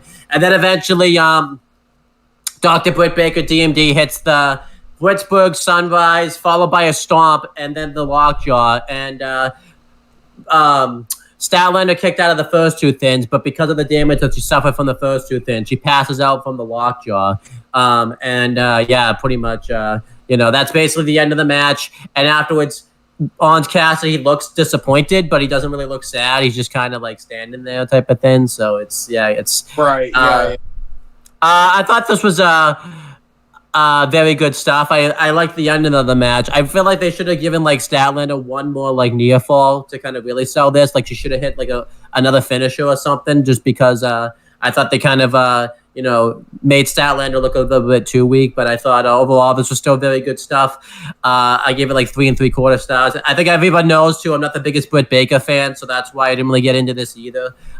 So there's that. And this isn't just with the recent stuff that's come out. I think I've never really been a big Dr. Britt Baker DMD fan type of thing, so that's why this is just kind of what it is. It's the Alberto El Patron effect type of thing, where right, I'm just not gonna get into anything that she does type of thing. So, Casey, we'll start with you. What did you think of this match and your star rating for it? Not a horrible match, but definitely one of the weaker ones on the card. I'm gonna say 2 3/4. There you go. What about you, James? I'll go 3.5. I enjoyed it. I think it's definitely the best match that Britt Baker had up to that point. Definitely. Agreed. No, the lights out match. The lights out match that happened before this. Yeah. Okay. Fair. I block a lot of the pandemic out of my head. But yeah, fair enough. So that would probably be the best. So second best of her entire run. It was definitely good. Serviceable world title match. But yeah, there you go. Not much else to say there, really. We've done the career retrospectives on Dr. Britt Baker DMD, and since Jamie Hayter and Rebel show up later, we'll just do them when we get to there. Chris Statlander pretty much just stayed an alien, just kind of hanging out with the best friends after this. And then she got injured again, unfortunately, I think like a year later. And then she came back recently and just a normal person now, and she's now the TBS Women's Champion, is having a fairly decent run with the championship. So we'll just say that. So there you go. He is a champion of TBS. And then... now, or as Mike has now dubbed, the hose belt, because the way it's actually spelled, if you're dyslexic, it looks like an H and not a T and B. It looks like a hose. Yeah, I can see that, yeah. But what does the hose come in for? Because there's no O. Godfather, bro. Oh, okay. Which who is actually how I found out about it. Yeah. There you go. God bless. So then, Yes, God bless him. God bless the boy. next we had Andrade El Idolo and Chavo Guerrero Jr. get interviewed, as well as Jose, the assistant, and they get interviewed because Andrade El Idolo was supposed to face Pac on this show. And the real reason that it couldn't happen was because Pac got stuck in the UK again and couldn't get back due to the pandemic, so they had to pull the match. Pandemic is still very much a thing around this time. Yeah. In terms of outside travel, yeah. The way they wrote around this was they said that Pac had travel issues, which was true, but Alex Marvez is trying to ask Andrade El Idolo if he had anything to do with this, so that way he didn't have to face Pac one-on-one. And Andrade El Idolo says, no, I really didn't have anything to do with this. And he's asking Chavo Guerrero Jr. if he had anything to do with this, and he said he didn't have anything to do with this either. And then Jose, the assistant, says he didn't have anything to do with this. So he just basically says that Pac just backed out of the match because, he's a bitch pretty much, and says that, they're going to deal with each other on Rampage this week. And then he still offers for the Lucha Bros to, work for him instead of Pac, but the offer ends fairly soon. The offer obviously never came to pastures. That never happened. So this promo segment was okay. I never really cared for this one for Andrade El Idolo. I feel like this really limited what he could do in AEW, but it is what it is. Casey, what did you think of this interview segment here? I thought it was okay. Yeah, it sounds about right. It was pretty okay. Definitely not Idolo's best work. He's had better on the mic. Triple Mania comes to mind. Triple Mania 27, but. Definitely serviceable, gets the job done. What do you think, James? It was alright. I mean, I don't know. I think they always should have kept. It confuses me why they never had Jose talk for him. Why is he there? Yeah, I never understood that. Apparently, he's not with them now, and he's still with LIJ, LIP, excuse me. But is Andrade even leading LIP anymore? Like, he was originally leader. I don't know what's going on there. They should. I think that should be a match for All In or All Out, or one of the two events that are happening this week. But yeah, that's kind of where they're at now. Just weird. Yeah. So you just did the career retrospective on Jose. The only thing new we can say about Chavo is Chavo was out of the company after this, shortly afterwards. Pretty much he was fired, and he didn't even know about his firing until he went on the roster page, which is pretty funny, actually. Like, you and I could have known about his firing before he did. He didn't even know he was fired, so I don't know how the hell that happened. He trolled the internet for a bit because he pretended like him and Ray had beef, even though they didn't. Yeah, and then that was just weird. And then as for Andrade El Idolo, I don't think we've done a career retrospective on him before. Eventually, he just went on to have a pretty mediocre run in AEW, where he would just get into feuds where he wouldn't win any of them, and he just stayed. He essentially just was in the same position. I hate to say it, but a little bit better in AEW than WWE. He was just an upper mid-card guy, and then he had enough. He got into a backstage fight with Sammy Guevara, and then he basically was off TV up until recently, and it looks like he's having a really good babyface run on Collision. And he might be sticking around AEW because there's a chance that him and Charlotte just got filing for divorce because the marriage ain't work. Wait, what? Yeah, because they unfollowed each other on social media, and I think Andrade deleted most of the pictures with them together in it and all that. And Ric Flair and Andrade El Idolo unfollowed each other on social media, so it looks like that they might be getting a divorce. So, that Yeah, it's screwed up, but that might have saved AEW right there because Andrade was probably going to go back to WWE to be with his wife, but it doesn't look like he's going to do that now. So, it's what it is. Let's get into some positive stuff now. Next, we have a steel cage match for the AEW World Tag Team Championships. It's, Yes. The Young Bucks defending the belts with Brandon Cutler ringside versus the Lucha Bros with Alex Abrahantes ringside. And Don Callis was on commentary for this match. Now let's just get ratings out of the way real quick because you pretty much know what they're gonna be. You put the Lucha Bros and the Young Bucks in front of a paying crowd, they're gonna put on a great match. So it may not be their best match they've ever had, but it's definitely in the mix with a solid 4.5. I went 4 3/4. I was thinking you guys were going to go 5. There's a reason it's not 5. A lot of people love this match, and there's stuff in it that I don't love. But rightly so. They picked a damn good one to love. Yeah. But I'll get into why that's the case as I go through it. But going through the reason for this match, the Young Bucks had won the AEW World Tag Team titles at Full Gear, and they were just defending them left and right. They were the longest reigning tag champs. And this title defense tied them for most defenses of the titles behind, with Kenny Omega and Heyman Adam Page. I think that record still holds to this day.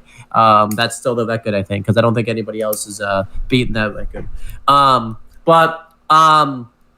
The Young Bucks kept during their title reign turn heel. So you forgot, James, there was one team. I remember you mentioned you've never seen someone start a title reign as one thing and then ended up being another thing. The Young Bucks did that. They were face first and then they turned heel. They joined up with the Elite. I completely forgot that was a thing also, yeah. They rejoined with the Elite. They rejoined with Kenny Omega and Don Callis, and they turned heel, and basically anytime they got into a title match, the only time they would win it is if somebody interfered on their behalf. And right. Tony Schiavone revealed that Tony Khan had enough, so there was going to be a tournament to crown the new number one contenders for All Out, and whoever won would face the Young Bucks inside of a steel cage. The Lucha Bros won the tournament. It was an incredible tournament, really awesome stuff. Not the best one, but one of the best ones AEW I think has ever done. So, and the Lucha Bros and the Young Bucks had a past feud from each other from when AEW first started, when they fought for the AAA tag team titles at Double or Nothing, and then at All Out in 2019, going for the Escalante de la Muerte, going for the AAA World Tag Team titles, and that was very well critically acclaimed matches. The match starts. The Lucha Bros come out. They have an incredible entrance here where it's like some rapper, I forget his name off the top of my head, like performs the Lucha Bros theme song. It's really great stuff. I think it's the guy that actually sings the theme song. And I think this is like one of the last times they come out to this theme song because obviously they changed the theme song and stuff because Penta Azul Miedo becomes like a darker character and all that type of stuff. And yeah, this match is just absolutely incredible. The match starts off and the Lucha Bros and the Young Bucks just attack each other. They beat the crap out of each other. The Lucha Bros get the advantage early, and they send Nick Jackson headfirst into the cage. And Ray Phoenix does a really cool thing where he goes off the ropes and he climbs the cage and he does like a hip toss from the cage onto both members of the Young Bucks, which was just absolutely awesome. And the Lucha Bros are just absolutely destroying the Young Bucks. They hit double drop kicks back and forth simultaneously while the Young Bucks are trapped into the cage. Okay. I think I'm just going to rejoin that way. I get what's going on now. Yeah. I'm just switching because I'm done airing NXT for the watch along. Oh, wow. I didn't realize NXT was... wow, I didn't realize it is. It is what it is. I just figured I'd just hop back into my computer now. There you go. We do want to apologize, guys, if James's audio seemed off because of that. It's because there's not a lot we could really do with that. But I don't think it did. Did it sound off? Was I audible at least? Or oh yeah, you were definitely off. Fine. You were audible. I was just apologizing because now you're going to be going from being on a phone to your computer where you usually are. So I think a lot of people are going to be like, "Wait, what happened here?" So that's why I'm apologizing. So yeah. Well, don't apologize. Fuck them. Let them be like if they have a complaint about that. Listen, life gets busy. Shush. But anyhow, yeah. So then the Young Bucks gain control. Penta Zero Miedo goes into the cage inadvertently, and Nick Jackson powerbombs Ray Phoenix right into the cage, and his back of the head hits like the support beam of the cage, which was just absolutely brutal. And then they attack Penta El Zero Miedo. He's trapped in the cage, and if you've ever seen a cage match in AEW, the way the cage is set up, it's essentially a Hell in a Cell match, except there's no space in between the cage and the ring, really. Like, you're basically trapped there if you get outside the cage. So, Penta Zero Miedo is just trapped there. The Young Bucks are just laying waste with super kicks onto them. And they dominate the match, hit a lot of really good spots. And then eventually at one point, everybody just does some type of rolling cutter, like and all that type of stuff. Just go watch that part of the match for yourself. There's a rolling ace crusher off of the turnbuckles, and just absolutely like craziness ensues there. And eventually the Young Bucks just dominate the match for a while. They absolutely destroy the Lucha Bros, and they hit the BTE trigger onto onto Ray Phoenix, actually, and they're about to go for the win, but Penta Zero Miedo just breaks it up at the last minute. And then they signal out for someone to come out, and Brandon Cutler runs out with a bag, and he throws it over the cage. Thank God he got it into the cage, and he didn't overshoot it or didn't get it in, because that would have been embarrassing, and that would have ruined the whole thing they wanted to do in the match. So, Nick Jackson takes off his shoe, and he puts on another shoe that has thumbtacks in it. And the Young Bucks are Nick Jackson's about to hit a super kick with the barbed wire shoe onto Ray Phoenix. And Penta El Zero Miedo stands in front of his brother. He protects his brother here. And he takes the super kick instead. And this causes him to get busted open. He goes face first into it. And the Young Bucks, following this, just kill the Lucha Bros pretty much. They hit basically a super Meltzer driver where Nick Jackson hits a tombstone, and Nick Jackson goes off the top with like a swanton bomb and assists the tombstone while he does the splash at the same time. It's really great stuff. Then eventually, the Lucha Bros start to mount a comeback. They hit some really great tag moves. They hit the package power driver double stomp combination. I forget the name of it off the top of my head, but Nick Jackson just barely kicks out, and Don Callis is just losing it at this point. He's really doing a good job having that balance of where he has to support the heels, but he's at least giving the babyface props. But this time it's more heelish because he's actually character now and all that type of stuff.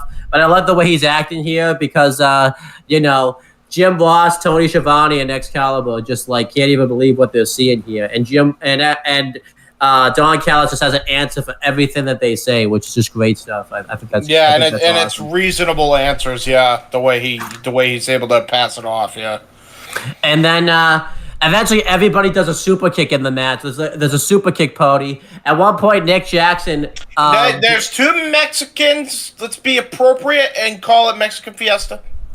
Okay. Well, Spanish. I don't know, luchadors, whatever the appropriate term is. I'm trying to be PC. I called the Mexicans and realized how bad that might sound from a white guy's perspective. There you go. But Nick Jackson's all happy about this. He thinks he stood tall about this, and then Ray Phoenix kicks right up and just hits a super kick right onto Nick Jackson. And everyone just goes and falls down to the floor. This was absolutely awesome stuff. And then at one point, Matt Jackson and Penta Zero Miedo have each other's brother. This older brother has the other's younger brother, and they both do a destroyer. This spot I didn't really like too much because you would essentially just let each member of each team just hurt your only member of the team. I think you remember I was very critical of this spot, so I didn't really think that it made a whole lot of sense. And then eventually Penta Zero Miedo hits a destroyer to Nick Jackson off of the steel cage. And then eventually the match is over pretty much. Ray Phoenix does a big dive off the cage. And then they do an assisted, basically like facebuster power driver onto Nick Jackson. And the Lucha Bros win. They become the new AEW World Tag Team Champions. And I love the storytelling here because we'll talk about it. This is that storytelling they were telling really well with Kenny Omega, where just his world was crumbling around him. He just lost the Impact title not that long ago. And now the Elite just lost the tag titles. So, it was really great stuff. This match was fantastic. Gave it 4 3/4 stars. Would have been 5 had it not been for those spots that I didn't really care for happening in the match. But I agree with that. I think the whole letting your opponent hurt the other one is dumb, but still great. I enjoyed it. 4 3/4. They absolutely nailed it. Trod fucking loved every second of this. Even the spot we didn't like. They were just into all of this match. I will say too the one other spot I didn't like about the match, and I'm gonna sound like like one of those people that hate it. I also didn't like that they did the destroyer spot, and then Nick Jackson was just like fined like a couple minutes later. Like, that should have been it for him in the match. He shouldn't have shown up again. Like, you get destroyed off a cage, like you should be like done. Like you should. I think people think that you should be done, but like I think that's such a common like. I think that was always such a common misconception because there were people that were getting out of like. When Petey Williams was doing the Canadian Destroyer before. Like, they got up as well. It's just that they didn't stay up for long. But the idea that it was completely indestructible, like, I don't know. It's just wrestling, man. Like, shit is only effective for so long in wrestling. Like, fucking how long was the DDT effective until it became a transition move? You know what I mean? Yeah, that's true. That lasted. I feel like it was probably the Attitude Era. Even like before the Attitude Era, they were doing it like in the New Generation Era and all that type of stuff. So yeah. But anyhow, Casey, anything you want to say about this match? And I know you already said your star rating. So anything else you want to say? Not really a whole lot. This was thoroughly enjoyable, an excellent 4.5 match. 5 gears. Full throttle, start to finish. Just great time all around. Then we had the next match. It was the 21-woman casino battle royal. Well, wait. We've done career retrospectives for the Lucha Bros and the Young Bucks. I don't remember exactly when we've done the Lucha Bros. I know we have because I think they show up in episode 2 of Dynamite, and we've done a retro for that. So I'm pretty sure they show up there. So there you go. Brandon Cutler basically just continued to be the stooge of the Young Bucks, and now he's just a babyface. And Alex Abrahantes is the manager basically for all the lucha wrestlers that come in and all that type of stuff. He's like the translator pretty much. So there you go. But then we had the 21-woman casino battle royal for a future AEW Women's World Championship match.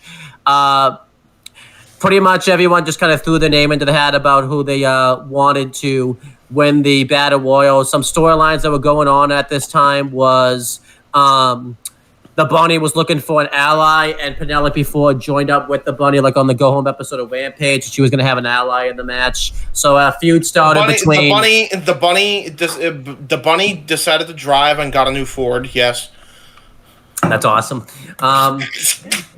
But anyhow, specifically a Penske Ford, driving. She's in NASCAR now, taking a left turn. So doing this, they were interfering with Ty Conti, and Anna Jay just came back because she was out from a shoulder injury.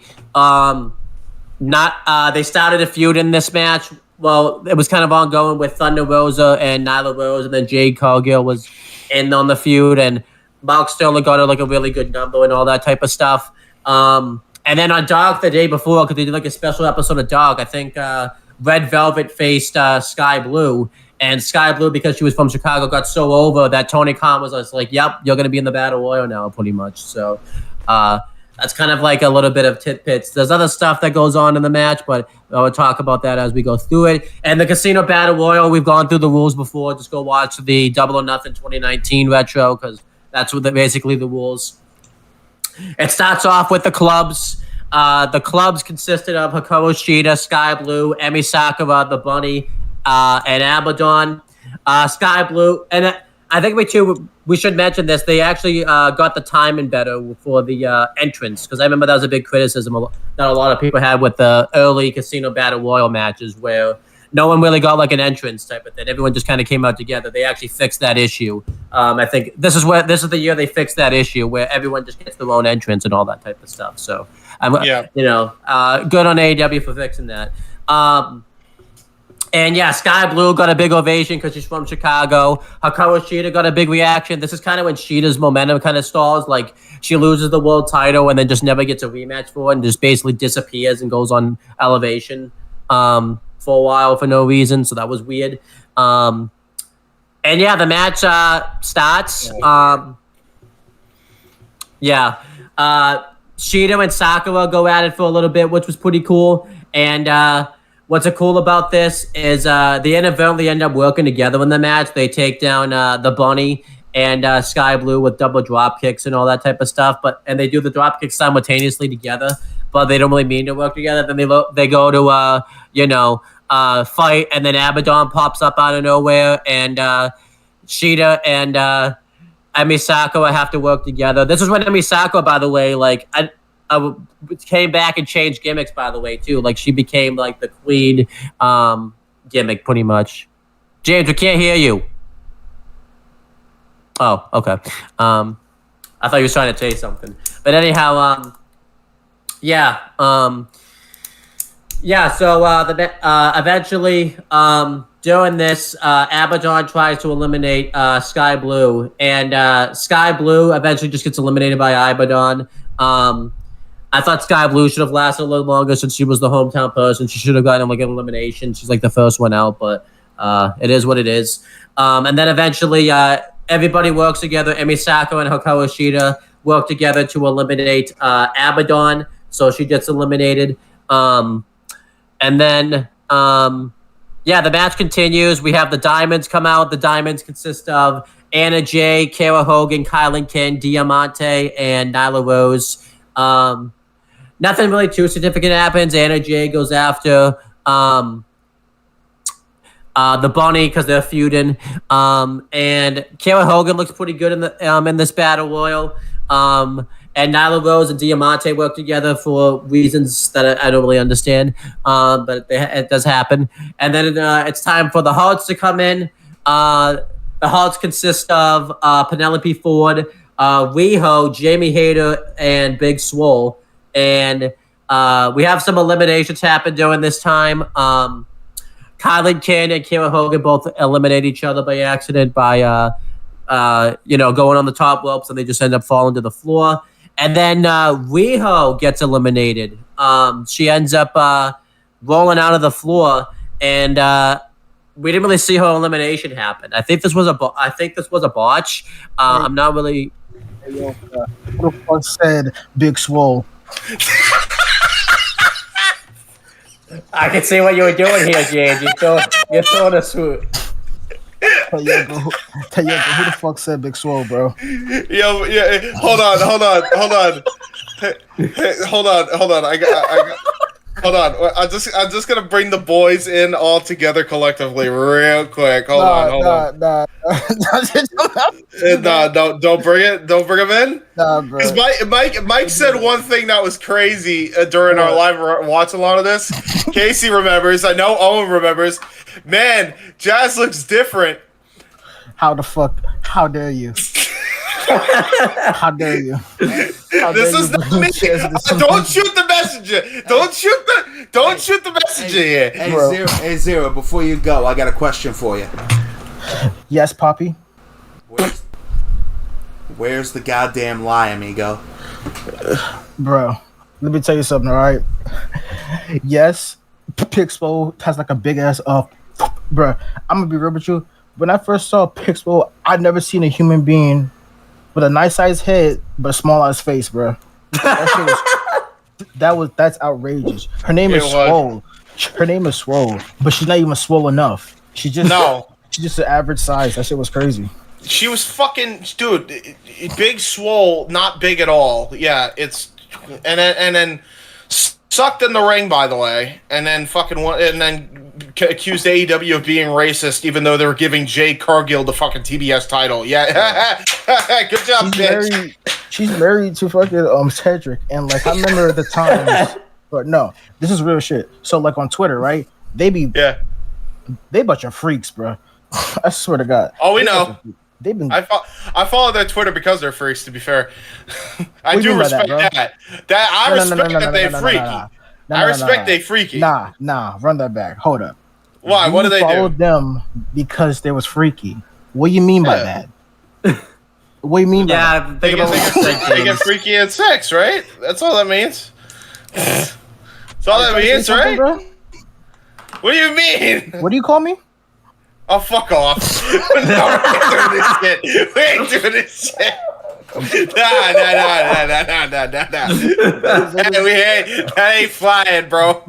But yeah, so yeah, y'all have a nice so y'all have like a nice episode, and Owen, go find you some fucking bitches, bro. You heard the man. You gotta get to it. Bro. I guess I gotta get to it, you know. Yeah, hey, you are going to Pennsylvania, so choose a better strip club this time around, will you? I might not be. Well, I'm a first impression type of guy, so once my first impression sucks, I'm not. Hey, that's not. Hey, listen. I give you proper advice on the strip club. I also give you proper advice on fucking pepperoni pizza, and you like pepperoni pizza now, so that's not true either. I like it, but I don't prefer it, so. You like it now, but you hated it when I think I turned you on a meatball sub too. I had you try it again, and you're like, "Oh wait, no, this is actually good." My sister did. My sister did. Oh, okay. Well, see, still, my point being, try it. But still, third time's definitely gonna be the best charm. I'm telling you. You gotta pick the right one, though. You gotta pick the right one. So is that what you were on the phone about? You were trying to get CO on here because you knew. No, I was wondering. No, legitimately, I was just wondering why the fuck there was another voice channel. And then I figured it out. I was like, oh, okay, yeah, because I was using the casual. And then he came on here on his own volition, then. Yeah, pretty much. We have no structure to this show. Everyone's gonna be like, "Where's your structure on this show?" But dude, first off, we're in a match that included fucking Big Swole. This match doesn't deserve structure. I'm sorry. I don't respect that. I will say that's not the fault of the other women. It's not the other women's fault that she was absolutely such a stuck-up prick. But anyway. Continuing. So yeah, Riho gets eliminated from the Battle Royal off screen, but I think this was a botch because they never show her elimination or anything like that, and they actually played up to this in a storyline because it gets revealed that she never actually got eliminated from the Battle Royal. So they did like a match with like Britt Baker. They waited a few months, but whatever, it happened. But yeah, it's pretty funny how that happened. That was botched, but you know, it is what it is. Big Swole eliminates Diamante, and she gets eliminated by, I think it was like Thunder Rosa, and Big Swole and Diamante blow to the back, which was setting up their 3-strike match that they had on AEW Doc, which I don't think that went over very well because AEW hasn't done it again since then. So there you go. Then we had the Spades come in. It was Ty Conti, Red Velvet, Layla Hirsch, Jay Cargill, and Rebel. Layla Hirsch looked awesome in this match. She just comes in immediately and just lays out a bunch of people with German suplexes. It was really good stuff. She even hits one of Jay Cargill out of nowhere, which was awesome. And Nyla Rose, that was great stuff. But unfortunately, she doesn't get eliminated very quickly, but she gets eliminated. Like, if she didn't get eliminated, I wish she got like an elimination or something. That would have been awesome. Thunder Rosa got a big pop. She went off on everybody. And she got a few eliminations. And then it's time for the Joker to come in. And the Joker is Ruby Soho. She was debuting She had just gotten fired from WWE back in April. She was part of those releases, and she debuted. And I hate to say this, it's in the watch-along, so I can't. I was pretty disappointed about this, actually. I remember we were hyping this up. We were thinking, like, it was going to be all these other people, and then it was Ruby Soho. And in hindsight, I don't think because you could hear it, it was the right call because everyone wanted Ruby Soho to be in the match. They were chanting for it and everything like that. But because we were being loud and we couldn't hear the crowd, we couldn't really read the room type of thing. No, not at all. We were laughing about. I think we were still probably laughing about the Big Swole fucking comment. To be honest with you, when Mike fucking went and was like, "Man, Jazz looks different." Yeah, but Ruby Soho showed up. It's still, in hindsight, looking back, it was the right call. She was a pretty big free agent signing. Everybody wanted it. She debuted a new theme song at the time. And yeah, it was Destination unknown, Ruby Soho, but it's no longer her theme. I'm very, very, very sad. Yeah, me too. And yeah, the match continues. Eventually, it's down to the final three. It's down to Nyla Rose, Thunder Rosa, and Ruby Soho. Thunder Rosa and Ruby Soho work together to eliminate Nyla Rose. And then eventually it's down to Thunder Rosa and Ruby Soho. They have a good final two exchange. Eventually, Ruby Soho throws Thunder Rosa into the turnbuckles on the outside. And then she hits the riot kick. I know that's not what it's called anymore, but I just don't know what else to call it. But it's basically an enziguri. And this causes Thunder Rosa to fall to the floor. And Ruby Soho wins the Battle Royal. At the time, I wanted Thunder Rosa to win. I thought this was a bad call because if you remember, this was when Thunder Rosa was like really popular, and for some reason they weren't using her. I think because they were trying to figure out because Thunder Rosa wasn't actually signed to AEW when the Lights Out match happened. She was still signed with NWA, so they couldn't really do anything like with her. So they had to work around that. Then she finally did get signed like in July, but her momentum had kind of cooled off a little bit, so they had to kind of wait on that, and they wanted to give Britt Baker a good lengthy title reign, so it was all so. And then they couldn't have Ruby Soho show up in this match and lose. That would have really made sense. So overall, I thought they made the right call here. I liked this Battle Royal. I gave it 3.5 stars. I thought it was pretty much the cool down match after the cage match. I thought it was big cool down. Yeah. I thought this was still really good stuff, though. They did good stuff in the Battle Royal. They furthered a lot of feuds. I thought everyone got to at least do something in the Battle Royal. The only critiques I thought there was a bit too much gloated in the match. Like someone would get an elimination and then would just gloat too much. And it's one thing to do it once in a Battle Royal. But you don't need to do it again and again. And Sky Blue should have gotten a bit bigger shine here. I agree. Especially they brought her in for this Battle Royal, right? Out of a whim because she was from Chicago, and Tony just asked her to be a nice guy. Tony, like, hey, you want to be in the Battle Royal on like fucking Dark of all places? Yeah, pretty much that's what it was. Yeah. So, and I wish there's just some people I would have liked to have been showcased, like.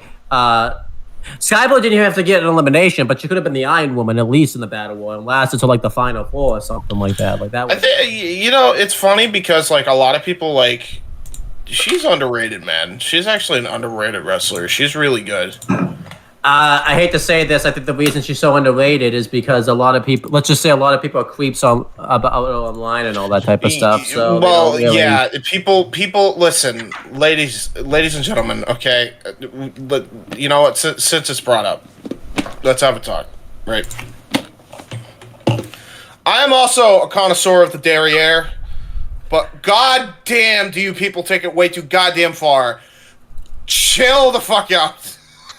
Like, it is not this fucking needed to have it all over your goddamn timelines. It's an ass, guys. It's a fucking peach. It's okay. It's okay. You can see him on porn anywhere you want. All right, cool. Like, it's not that deep. And this is coming from me.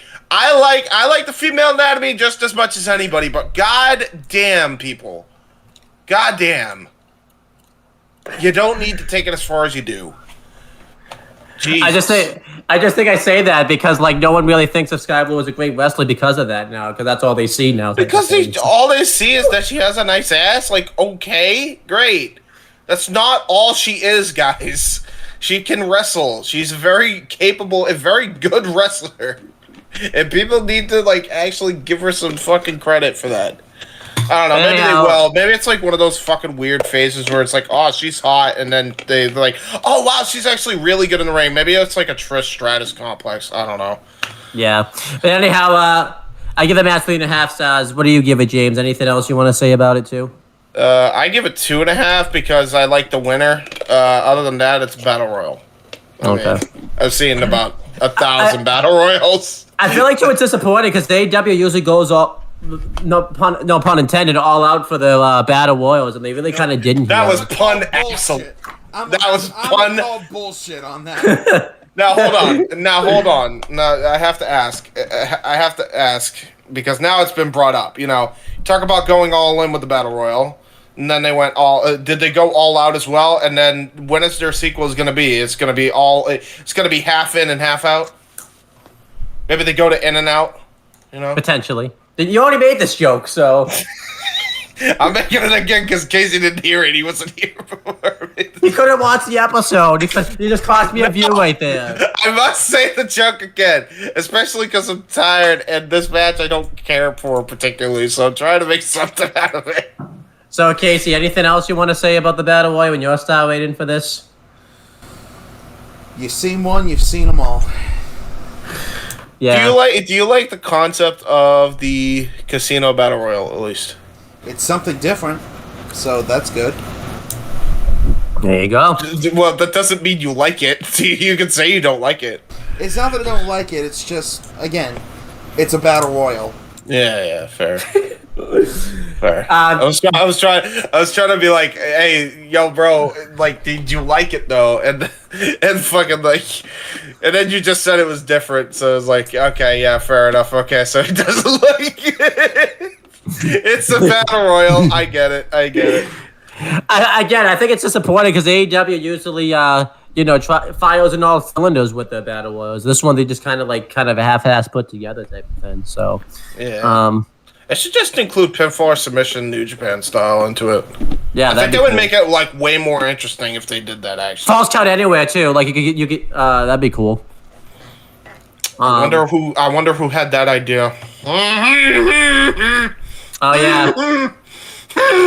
To be honest, I actually didn't even think. I didn't even think of that for a second. I was actually just. No, you're fine. You're fine. You didn't know. We can't even say what we're referencing because it hasn't come out yet. So, yeah. But anyhow, I didn't say nothing. I don't know what you're talking about. Yeah. Who had that idea, Jade? By the way, you want to say who had that idea? I was just wondering. Pee Wee Herman. Okay. But anyhow, let's go over the quick career retrospectives. We've done Sheeta before. Sky Blue would eventually get signed by AEW, and became like a regular, dark exclusive person, and then eventually dark ROH, and now she's on Dynamite a lot, and Collision. She was on Collision recently, so yeah, good for her. There you go. Good. And Rampage, so there you go. Emi Sakura is basically in the same role. Nothing's really changed. We've done the bunny before, so we don't need to do the bunny again. Abaddon, we definitely have done before. The Abaddon, I don't think it's shown up at really. I think she showed up like one more time and then was out of the company for unknown reasons. She's undead girl. She does undead things outside of television. So Yeah. Anna Jay formed the tag team with Ty Conti, and then left Taco to join the Jericho Appreciation Society, and at the moment is out of the Jericho Appreciation Society. So there you go. And then Kara Hogan, shortly after this, got signed by AEW. She got to have a dream match with Mickie James at NWA Hard Times 2 for the Impact Knockouts title, and then she signed with AEW right after that, and is now a fixture on ROH pretty much. So there you go. And she was a baddie at one point. I can't forget that. And quite frankly, she should have stayed a baddie, and I don't know why the baddies broke up, and I was very sad when they broke up, and it made me sad. Yeah, blame you.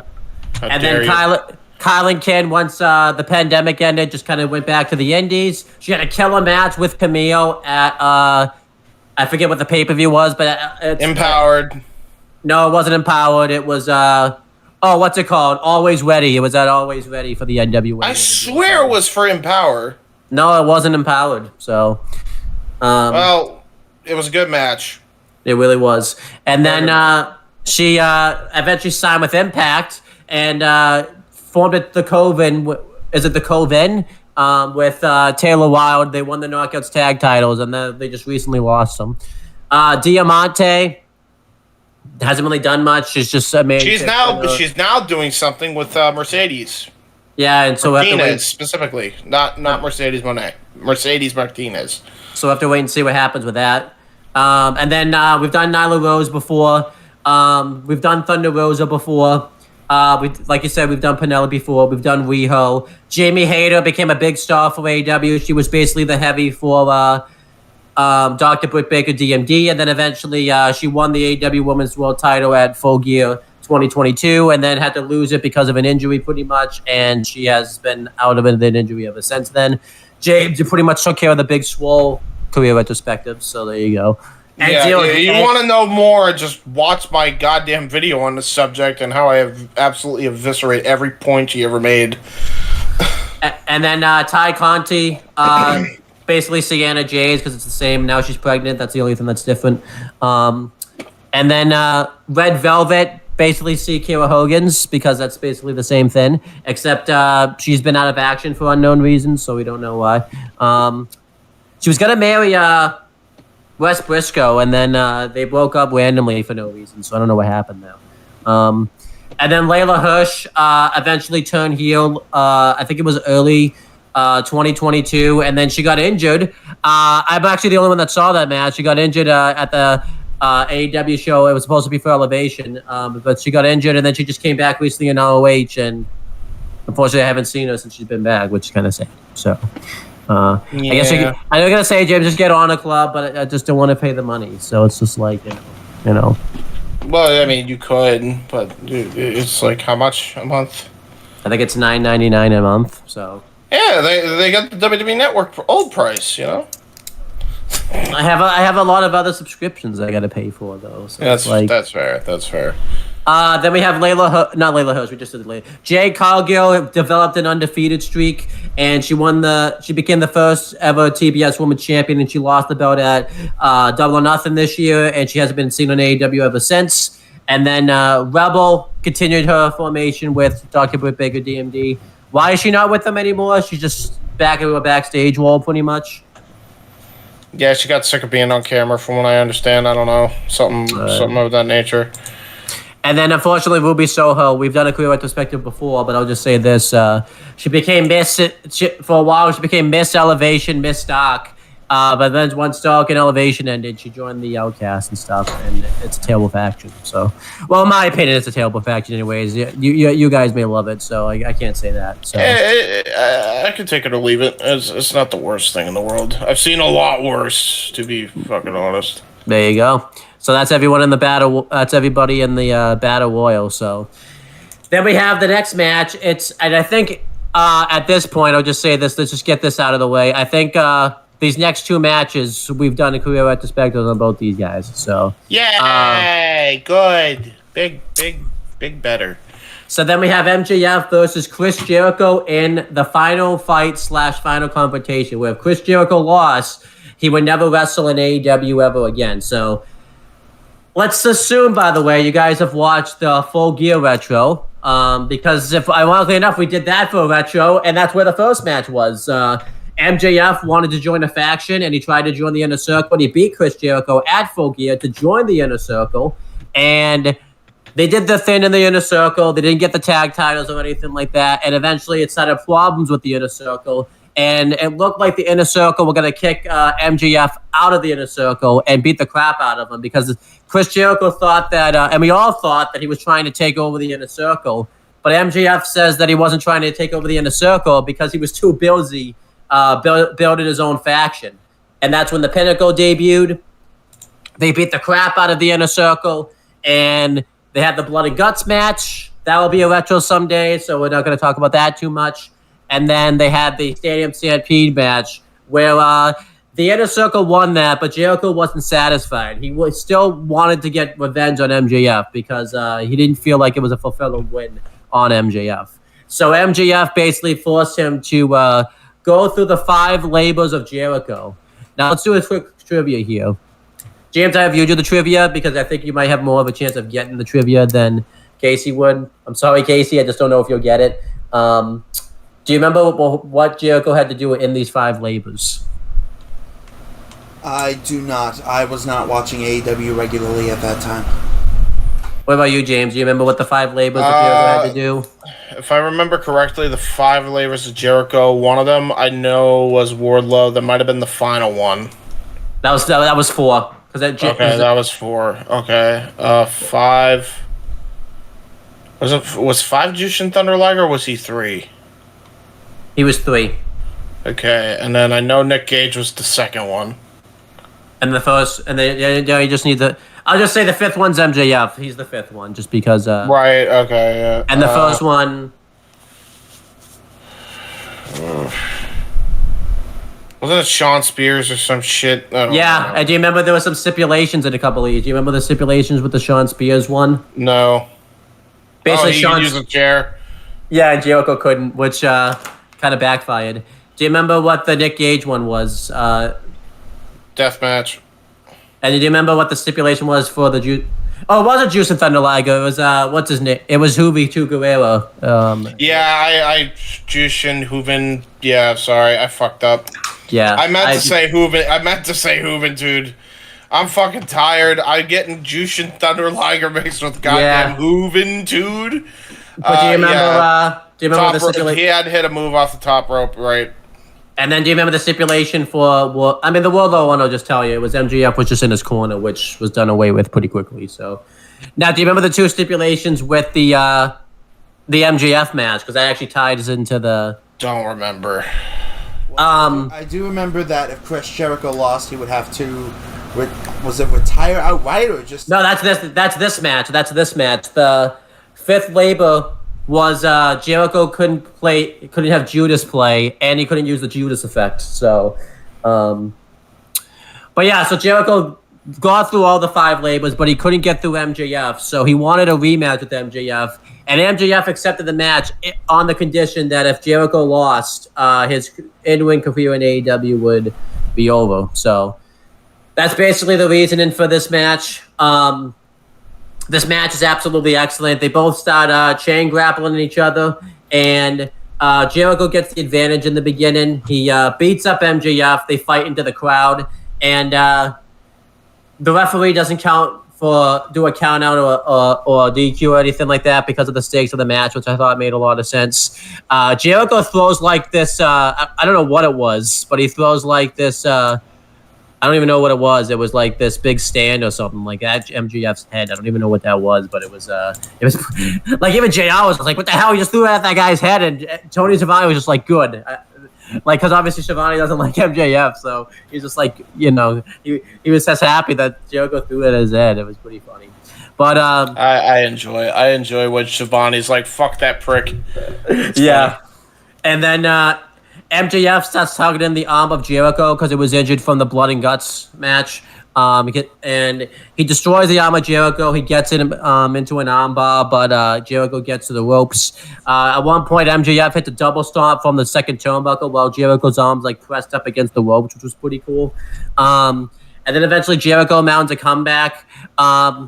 Chris Jericho does an apron powerbomb to MJF, and this was a callback to Jericho's last feud he had in the WWE, which was pretty cool.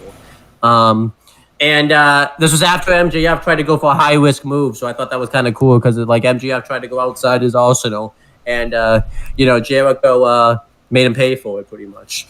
MJF had a facebuster power driver onto the apron, and Jericho just barely beat the 10 count, getting back into the ring. And then eventually the match continues. Jericho does a lion salt. MJF kicks out. MJF does a superplex. Jericho kicks out. And then eventually during this, Wardlow tries to interfere, and Jake Hager fights him off. They blow to the back, and I thought that was pretty cool stuff. And during this brawl, MJF, and there's other stuff that's happened in the match before I break this down. Like MJF does a shitty code breaker. It did look shitty, but I feel like because he's a heel and all that type of stuff, it actually made a lot of sense. He was doing it by design, and I think the idea is that he wasn't doing it to make it look shitty. I think he was doing it because he'd never done the move before, and he wanted to make it look like he had never pulled off the move. So, yeah, MJF, great worker. And then Jericho hits the code break. Did we mention this? Like, on top of all the other fucking things we've ever complimented them on in their entire time on this goddamn platform. We've mentioned it a lot. Jericho does the code breaker from the second turnbuckle, and MJF kicks out of that. And then, as this Warlord Jake Hager stuff's going on, MJF hits Jericho with Floyd. And I love JR's call here. Did Floyd just turn his back on Chris Jericho? Because that's the bat that Jericho uses all the time, which was a great call by JR. And MJF goes for the pin, and Jericho gets his foot on the rope, but the ref doesn't see it. Aubrey Edwards doesn't see this, and MJF, we think, is won. We think Jericho's career is going to be over, and it looks like they're going to just end this. This is going to be how the match ends. I think I remember you were pissed about this ending, by the way. You thought they were going to finish the match this way, type of thing, when you've been watching on the watch-along. And then all of a sudden, on the left of the screen, we see Paul Turner gesturing, "Hey, Aubrey, come over here." Yeah. And they... it's Paul Turner is the one that basically, and they've done this before in WWE, but I thought this felt way more natural in AEW because typically in WWE they just would watch the replay and all that type of stuff. And referee's decision is final. Herp-derp-derp. And I actually kind of like the reason why this happens because of the stakes of this match. Like they didn't. Basically, I can believe like Tony Khan sent them out there type of thing because he didn't want Chris Jericho's career to end that way, pretty much. So the match gets restarted, and MJF's appalled by this, and he nearly loses the match with a roll-up, and he kicks out, and he turns it immediately into a salt to the earth, and Jericho turns that into the walls of Jericho. And MJF is just trapped in the walls of Jericho. His back's been worked on, by the way, too, to the point throughout this match. So, he's already got a bad back at this point. And he tries to crawl. He tries to reach the ropes, but Jericho pulls him away. And I think he tried to do a lion tamer to MJF, but he realized that MJF wasn't going to be able to take the lion tamer. So he kind of had to just go back to the walls of Jericho. But eventually MJF taps out, and Jericho wins. And I remember, James, you didn't like this at the time because you thought this made MJF look really weak and all that type of stuff. I couldn't really defend it because I was thinking to myself, yeah, well, they won the rubber match and all that type of stuff. To be honest, I think this was the opposite. The heel finally got his comeuppance. MJF had beaten Jericho at every point going into it. I think it really just came down to a lot of the... It really just came down to, I go by what they did to the Pinnacle. MJF was going to be fine, and MJF was fine in defeat here. Yeah, because not only because he beat him in every way, he beat him in every turn, and then he finally got his comeuppance. And also, too, he looked strong in defeat because he didn't expect that the match was going to get restarted. He's still got a visual pin on Jericho, so he hasn't out for losing. And he did last a long time in the walls of Jericho, and his back had been worked out to the point where he just had no choice but to tap out. So I'm not against it anymore. I would actually probably rate this a lot higher in the 4.75. I will always be upset with how they bungled the bag with the Pinnacle. Oh yeah, I agree. And specifically, I think even at that time I was sour on the whole how they dealt with my boy Sean Spears. Excuse me, our boy Sean Spears. So yeah, But I gave the match 5 stars. I thought it was fantastic. I thought it's actually my favorite match of the whole show. It's really fantastic when you go back and watch it. If this had been Jericho's last match, I wouldn't complain about it. And yeah, essentially you're right, though. This is basically the end of the Pinnacle. I know the Pinnacle shows up a little bit more, but essentially I think they just realized it wasn't what they basically ruined it, so they just ended the Pinnacle at that point. So, but yeah, Casey, what are your thoughts on this match and all that type of stuff? I'm with James. 4 3/4. The 5-star match comes later. Yes, it does. Yes, it does. Next match we have is CM Punk versus Darby Allin. Obviously, this is a big match. This was CM Punk's first match back in over 7 years. CM Punk came back to AEW on the second episode of Rampage. Probably the best episode of Rampage that's ever happened. I think at this point. We dedicated like half of a wrestling rundown that week just to Rampage. Mm-hmm. So I can tell you guys the story now of how CM Punk's return was spoiled for me because I went away to North Carolina and I was in the car traveling. I wasn't going to be able to watch Rampage, so I went through and I tried to, and I muted everything social media related because it had been highly reported that CM Punk was going to debut in AEW and all that type of stuff. The worst kept secret in wrestling history. Yeah. Yeah. But James texted me and he was trying not to spoil it. He's like, I know Oleg's not going to be able to watch this. He's in North Carolina. And he was asking, can we do a rundown? He said a big thing happened, but that's not even what spoiled it, though, because I was tired. My brother-in-law, well, he wasn't my brother-in-law at the time, but now he is, then says, because I think it was on, like, ESPN or something like that. That's how, like, he knew. Said, did you hear that CM Punk came back? And, yeah, basically the thing I waited for years, I got spoiled on. I knew CM Punk had to come back by that point. And, yeah, I was pretty pissed about it, because I wait. Well, let me ask you this. I almost called you Noah. Let me ask you this, Owen. Did that diminish from your first watch of it? Oh, no, not at all. It's still fantastic. There you go. That's how you know it's a goddamn good moment. I still go back and watch that moment to this day because the moment is fucking phenomenal. And I don't know if you guys... And what a call by Excalibur going into the commercial break.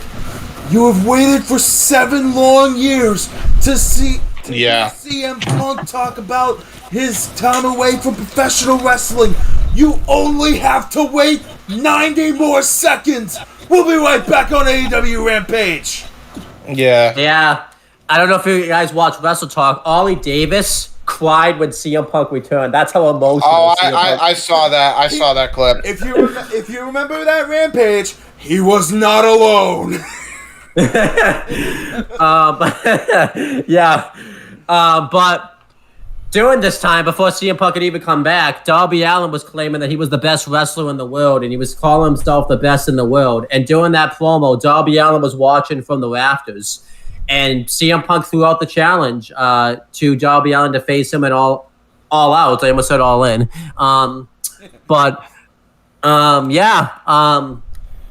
Basically, the big hype around it was that Darby Allin wanted to make a name for himself. You know, he realized he was a big CM Punk fan, but this was going to be the biggest match of his career. And a lot of people going into this thinking that it's just going to be a big return for CM Punk. But he wants to show that he can not only hang with CM Punk, but thrive against CM Punk. And CM Punk up until the Go Home episode of Rampage had not hit one single move. The only other move I think he hit was the GTS on the Go Home episode of Rampage. So it was absolutely insane. Just great stuff. And we had the match, and I think Darby Allin was the perfect first opponent for CM Punk, just because CM Punk was going to be rusty, which we will talk about. He was rusty because he had been in the ring for 7 years, and I think Darby Allin was the perfect person that he could just throw around and all that type of stuff, and he knew CM Punk's strengths and weaknesses. A lot of people could make the argument, why would they throw Darby Allin here, though? Because Darby Allin wasn't going to get like the big reaction. They should have thrown like a heel in there that would have played to CM Punk's strengths a little bit more. I still think Darby Allin was the perfect first opponent for him. Yeah. So throwing him up against MJF, that would have been way too soon. Yeah. No.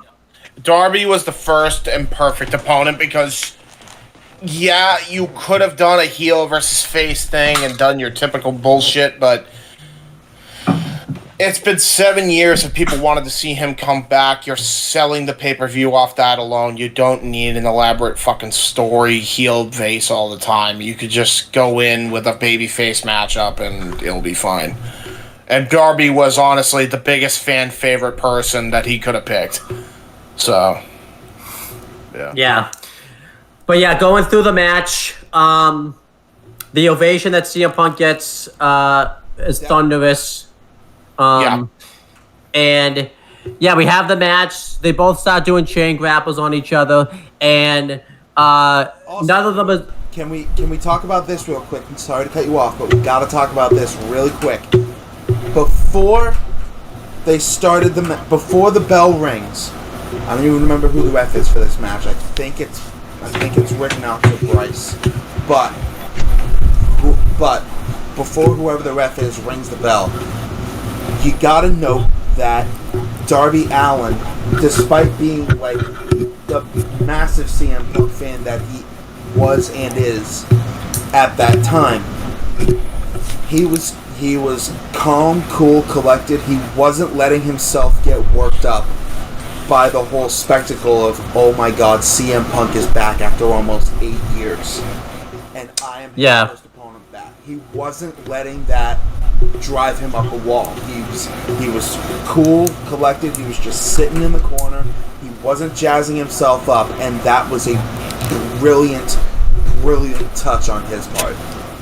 And if you watch the Fan Fest, Darby Allin talked about before, this was probably in gimmick, but somewhat a shoot. He mentions he doesn't show respect to the veterans. He likes the veterans, but he looks at wrestling as a business. And he said that, he will show them respect at the end of the day type of thing, but he's going to go in there and prove that he's the best in the world and all that type of stuff. Same exact mentality that he showed to Cody. Yeah.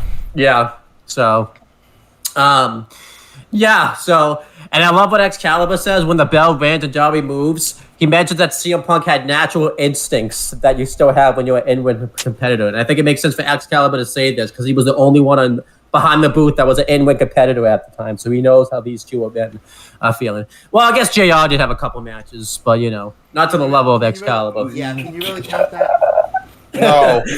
Yes, I count the 2 sports entertainment fucking hogwash matches he had as opposed to Excalibur's storied indie career.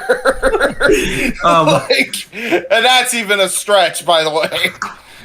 I just know people would get at me by saying, well, JR had a few matches and all that type of stuff, so I gotta explain myself there. So fuck the tribalists. That's all I gotta say. Fuck them. Fuck them all to hell.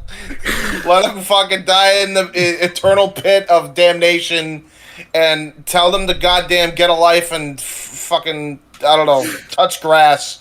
Touch grass? Yes, have them touch grass. Why would they? Dude, those people are beyond the point of touching grass. Yeah, no, they should touch grass. Let them. We should do a goddamn thing where all tribalists in wrestling should all be forced to touch goddamn grass. Because if they did, then it'd be like H2O, oxygen, the real life. Oh. I think you're asking a bit too much there. Yeah, now that I think about it. Why grass, though, of all things? Why not other things? Like, why does it have to be grass? Get outside. Okay, fine. You don't want grass? I got multiple things. Hold on, Casey, do the what? Everything I mentioned. Ready? Maybe they'll go and they'll touch asphalt. What? They'll touch a brick building. What? A lamppost. What? Hug a tree. What? I said hug a tree. What? Go to the library. What? Read a dictionary. What? Learn about the outside. What? Get a thesaurus. What? Go to get food in an outdoor food court. What? Get a bear. What? A bear. Another bear. What? Another bear. What? Become social. What? Talk to a woman. What? And don't beat her like I do. What? Whoa. I went south real fast. Instead of what? It's whoa. Funny thing is, I didn't even mean to do that. That was that was a genuine reaction right there too. Like, what? Whoa. I mean, it happened. It did happen. It did happen, yeah. You can't deny that it didn't happen. So anyway, yeah. we peaked on that joke anyway. But going through the match, Darby Allin and CM Punk start, they try to feel each other out where no one's really getting the upper hand on the other. And they both have weaknesses. Like CM Punk was a bit stamina, and obviously when Russ, Darby Allin was lack of experience that CM Punk had. And which of course is a classic story to tell in wrestling. I love what happens. Darby Allin tries to charge at Punk, and he nearly gets caught into the GTS. And Darby Allin is so surprised by this. He's able to fight out of it, and he rolls out of the ring. And Darby Allin, has this look on his face like CM Punk almost had him there. And Excalibur sells this really well, where he realized that there was nothing he was going to be able to do to get out of that situation, and he knew he was going to get into that situation. And there was just nothing more that he could have done right there, which I thought was I thought Excalibur had a great call when he said that. So people sleep on Excalibur as far as commentary goes. He's getting really good, especially of late. Not the Wrestling Observer. He's won Commentary of the Year the past.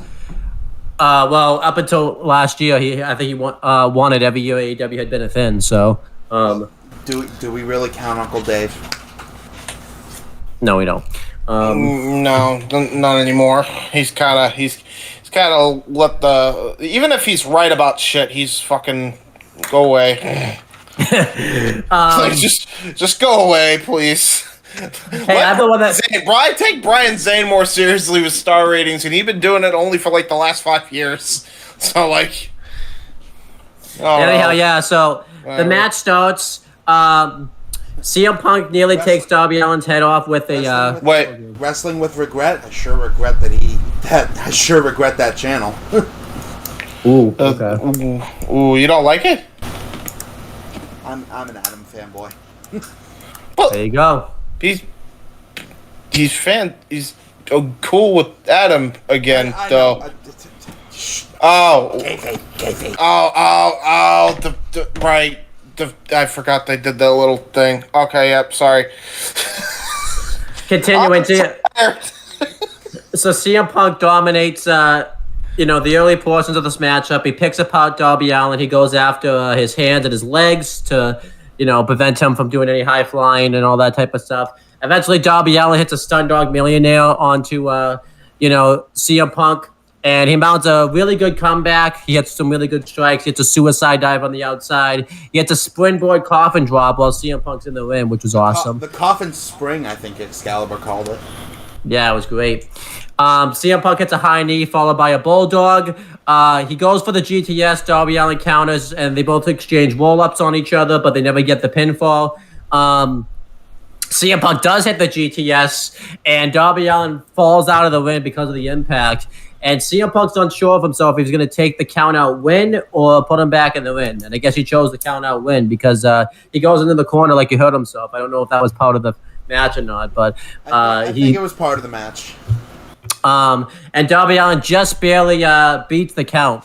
And I usually hate it when they do this spot in wrestling, at the last possible second. They get into the win, of course, you're out the whole time in the last possible second. Excalibur, again, made a lot of sense out of it, that it was just resiliency and, adrenaline just kicked in right there. So Excalibur made sense out of that spot. So there you go.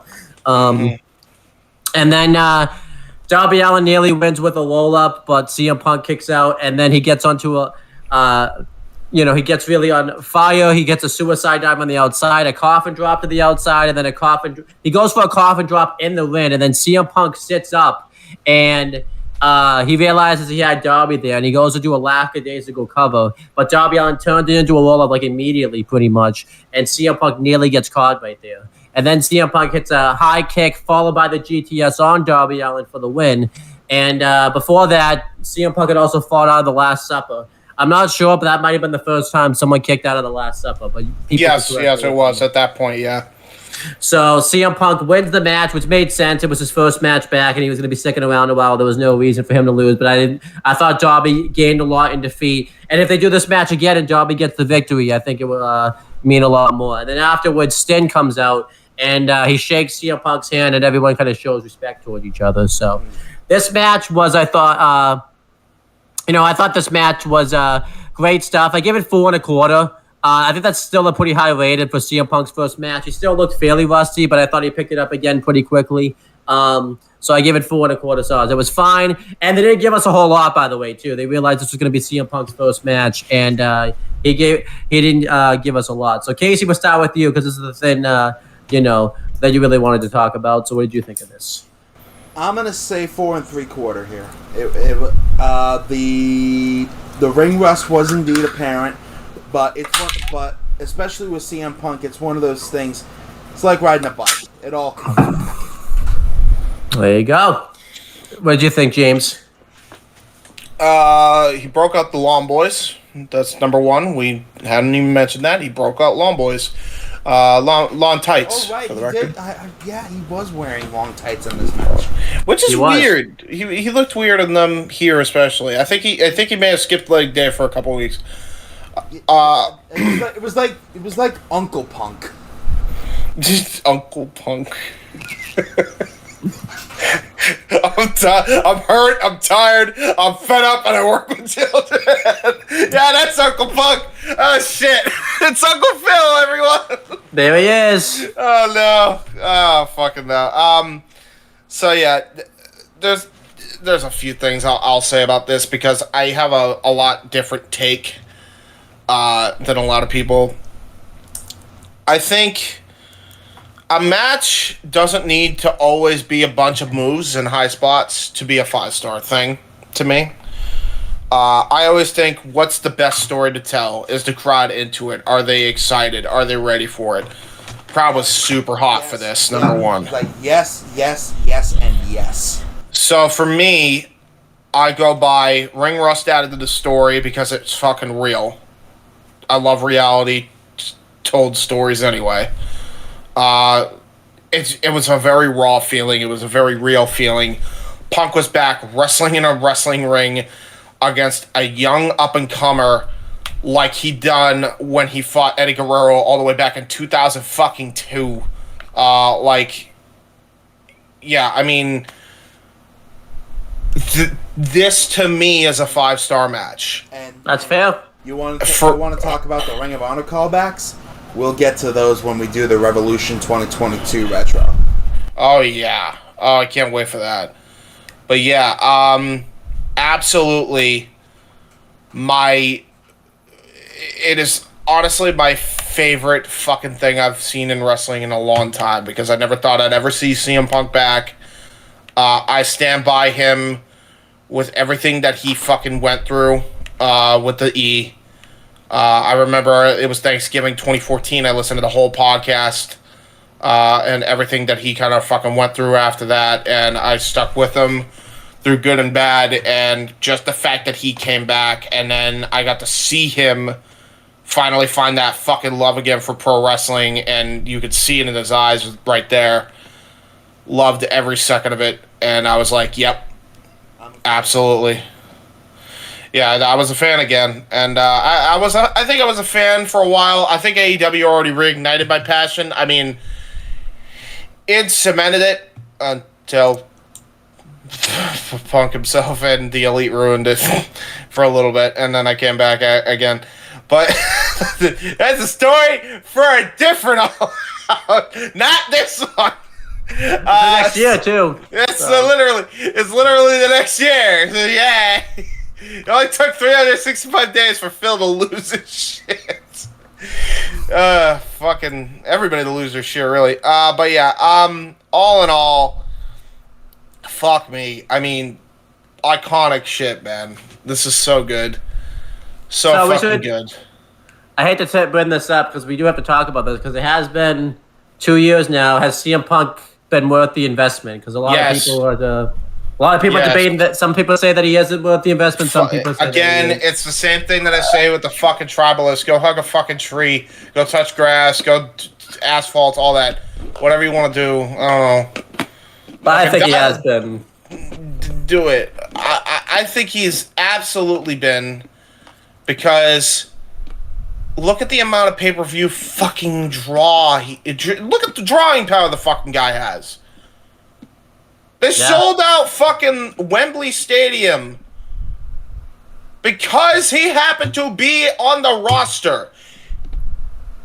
And when they announced he was going to be on the goddamn card 5 weeks ago.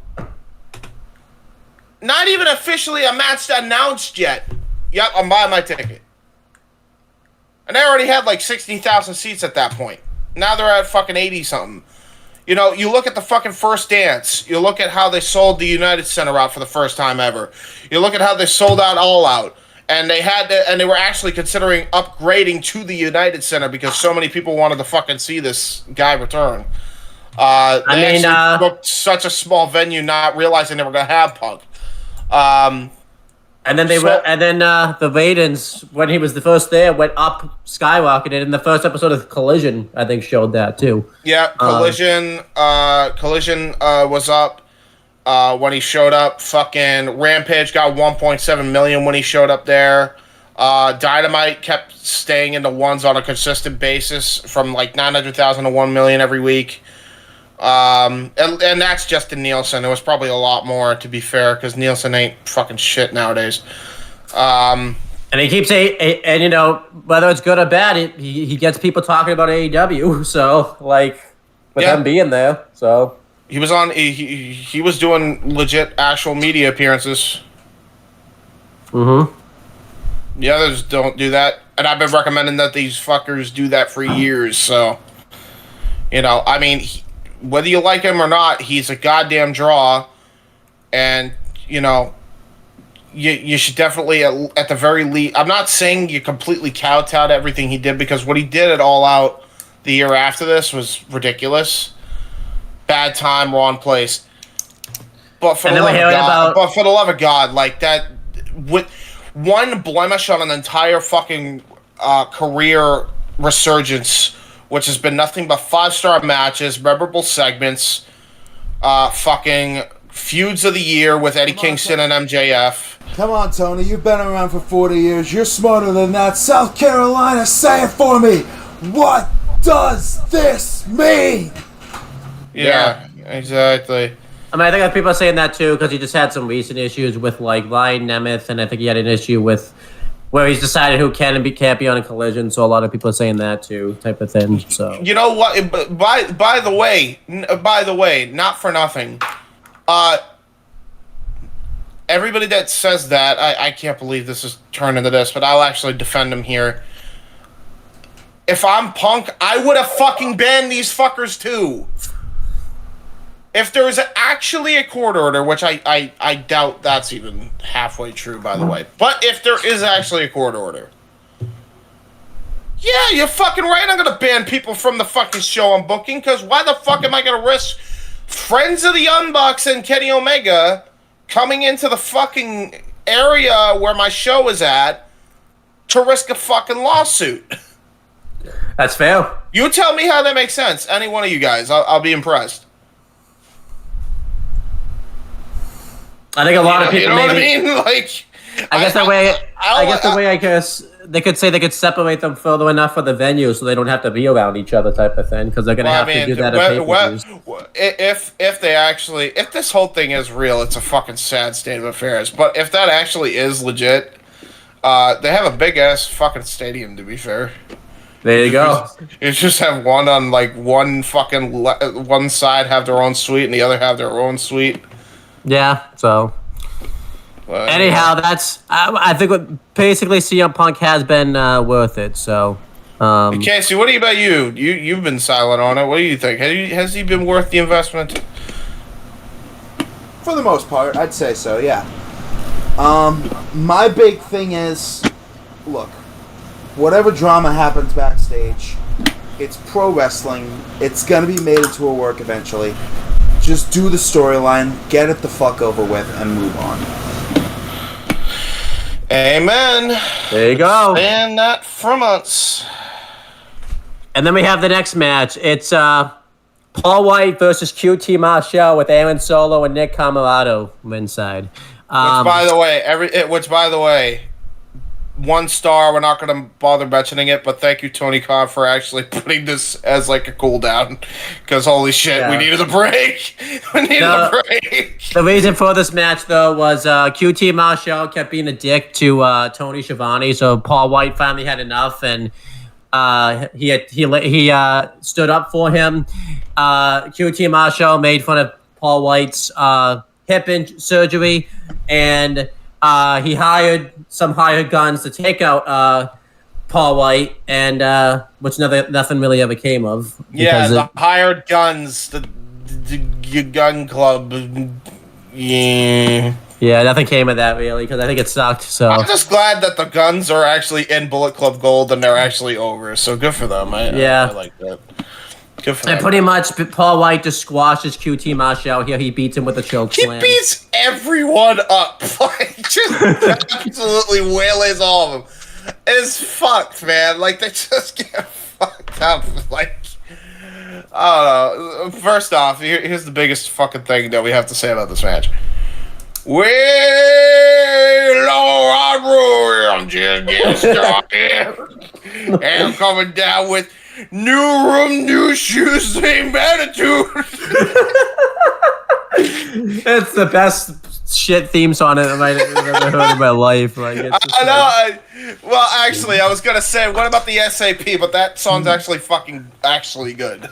Like, that song actually slaps. But this song's like shit. Like, this song's so shit that it's fucking jam. It's actually a jam.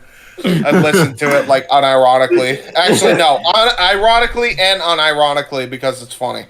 I love the part where it says "new crew, new attitude." Like, how does he have a new crew? He's been backstage with all of these people. Apparently no. He did say new room, new shoes, old crew, same attitude. But you couldn't fucking. It's the same singer that's from the band where his Big Show theme was. So it's like you couldn't understand him then. You're not gonna understand him now. I know you gave this match like a 1. I actually gave it 3 because I actually got some enjoyment out of it.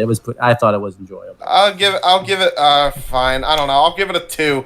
I'm only giving it like an extra star because of the theme and how shit-tastic it is. Casey, what would you give this match and what are your thoughts on it? Anything you want to say about it?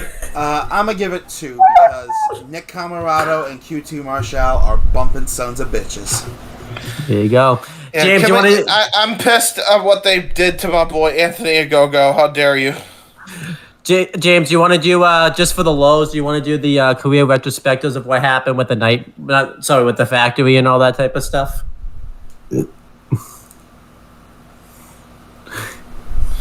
So yeah, the factory. Says it all. Hold on. You know what? We're gonna have dead air for this. Hold on. Don't even say a word. I'm gonna get a drink. Have dead air. This is how we're gonna do this. Don't say a word. I'll be back. Stay right there.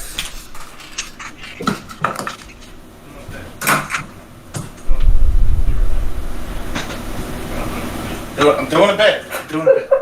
Okay, I'm coming back.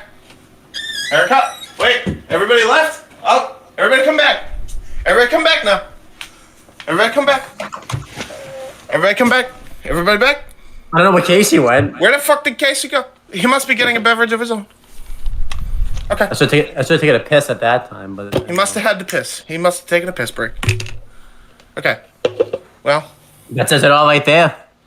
Hang on. No, don't. So, the factory.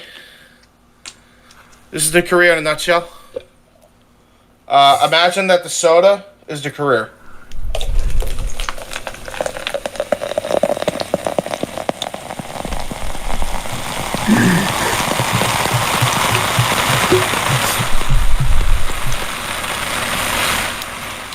Now imagine that the soda is the careers of everybody in the factory and the very salty tears of every single member that was ever a part of said faction, which included just about an entire fucking training academy.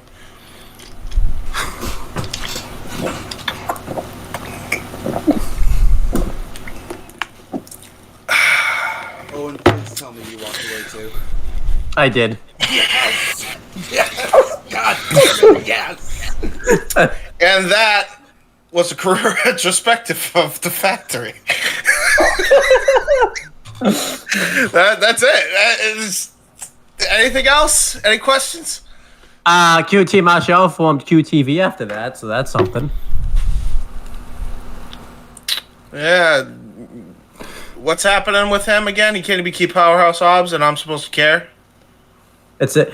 That faction was made to get the numbers up for Rampage too. To be fair, I think they did. I don't know. But whatever. It is what it is. It is what it is. And what it is time for our main... Well, first, they hype up the weekly stuff coming up for Dynamite because we get some promos here. They hype up Jon Moxley versus Minoru Suzuki coming up. We're not going to be doing... I don't know if we're actually going to do that Dynamite in ages, so don't need to run down the cards. I'm calling it audible, bro. We don't need to. Do we really need to? I will say the promo since they show up on the show. Jon Moxley did a promo where he basically talked about how he looks forward to kicking Minoru Suzuki's ass in his hometown. And Malachi Black did a promo on Dustin Rhodes where he talked about how he wants Dustin Rhodes to go in this match all angry and think about everything that Malachi Black has done with all his friends and family around him. So that way make Dustin Rhodes make a mistake and he'll capitalize on that mistake. So there you go. Good promos right there. Which I have to say, that's a good strategy to have. But why are you fucking telegraphing that to him before the match, you dumb fuck? That's fair. Yeah, that's not exactly the smartest thing ever. Hey, I love me some Malachi Black, but goddamn, I want you to be angry so that way I could take advantage of your mistake. Okay, so I won't be angry, you cunt. Shit, I didn't think this through. I was trying to be brooding and cool. I feel like the reason, too, I didn't really think of that through because he just cuts this promo with such great delivery and all that type of stuff that it seems like a great promo. Bro, but he's got the Bray Wyatt complex. He can say anything, and it might be the shittest thing ever, and it's like fucking golden. Yeah, dude, Tommy End is great on the mic. I love him. So Tommy End is great. You know that guy, that Alistair of Black? Yeah, he's really good. Hey, how about Malachi End? You know, that should be the next evolution. The House of End. Could you imagine the House of End instead of the House of Black? That'd be no, and I'll tell you why. Because why? Because way too many people would call it the House of Ender, as in Minecraft. Oh, that would be even funnier. The House of Ender. Malachi Ender. Yes, let's go. So what are you guys' thoughts on these promos? Enderman for All Out. He will hit you with the brown bricks in Minecraft. That'd be awesome. So what are you guys' thoughts on these promos? Thumbs up, thumbs down, or thumbs in the middle? Thumbs up. Although, the thumbs up and slightly pointing down because what the fuck are you talking about, bro? You're telegraphing your strategy. So then we had the main event. And it's not the show, so you guys can stay right here. I forget that joke.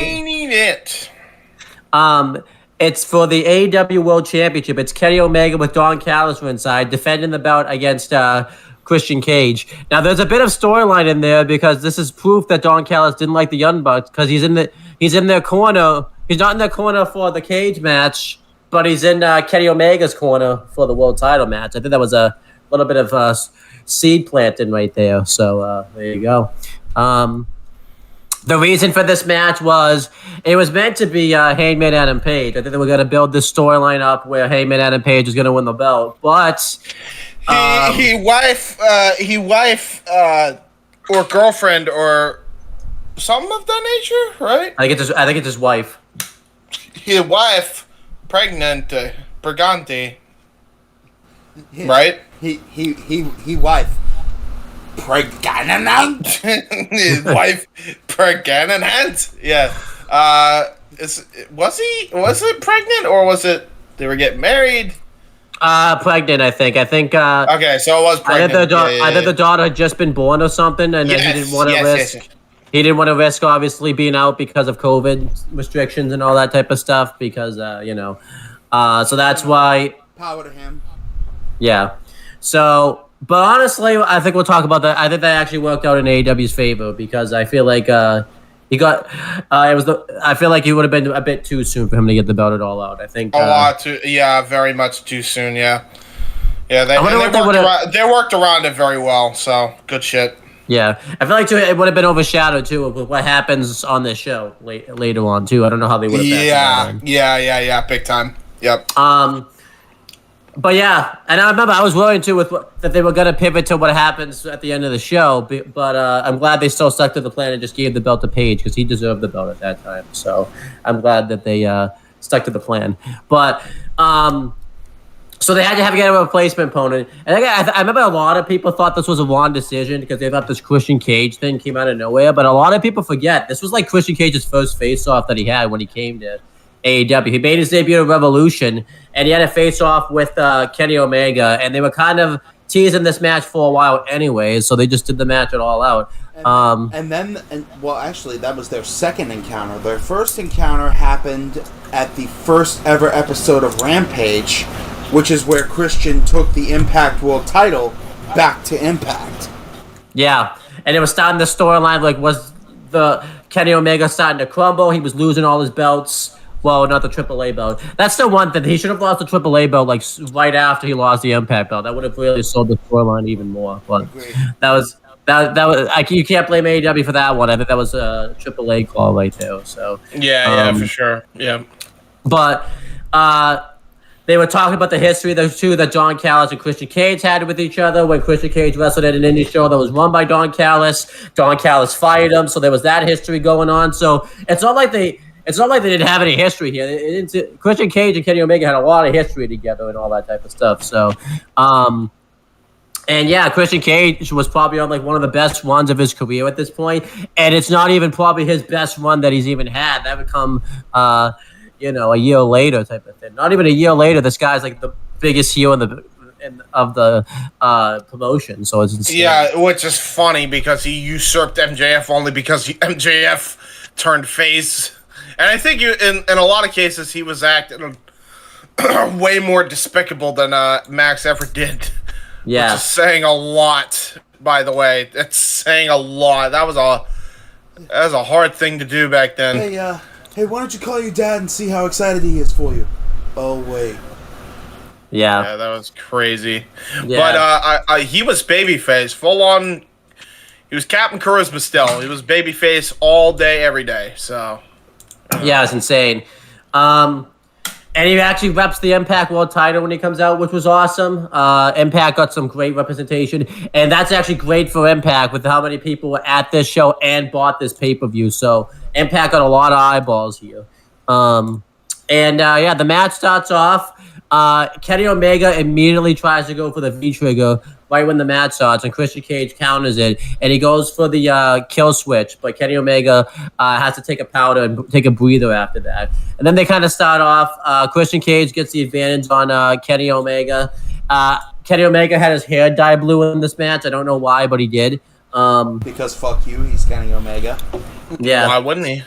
I actually like this look, by the way. I don't know why he didn't stick with it.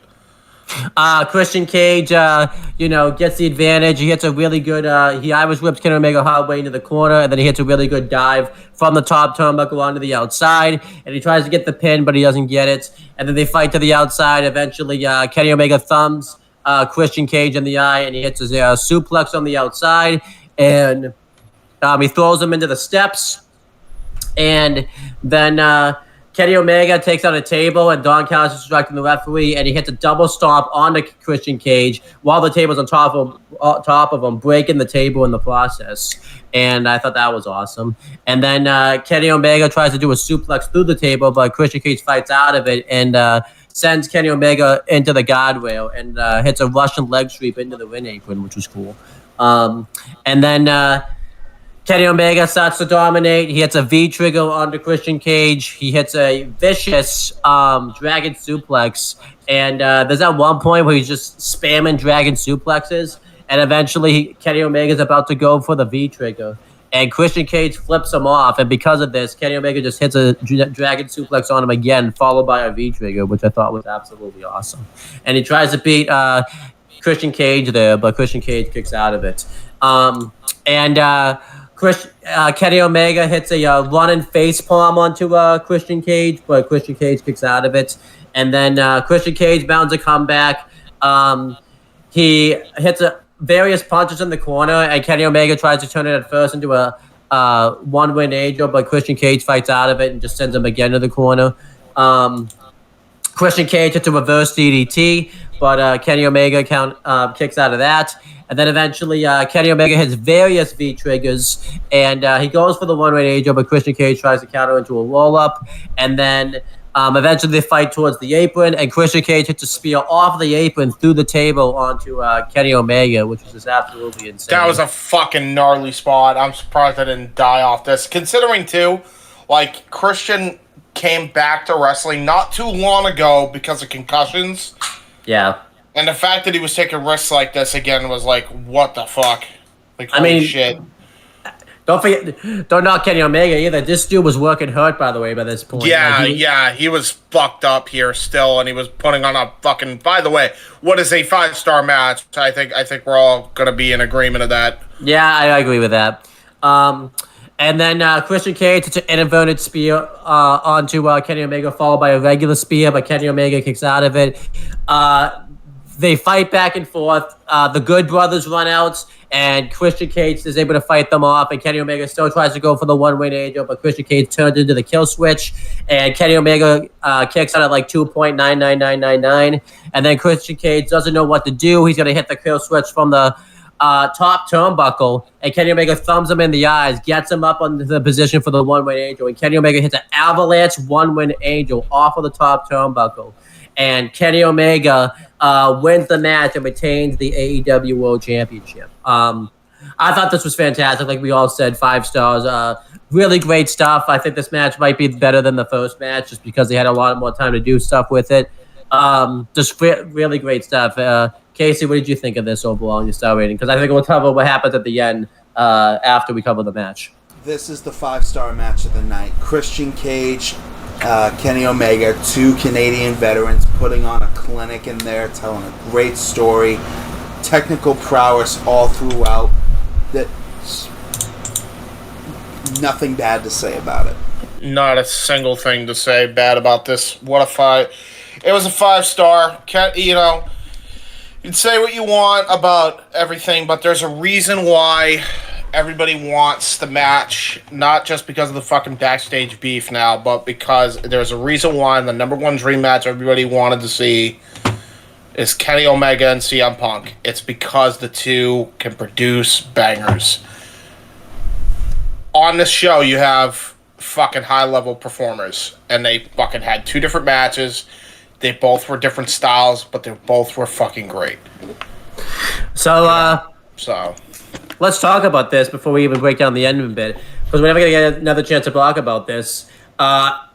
Kenny Omega has won Wrestler of the Year awards and a lot of wrestling awards for 2021.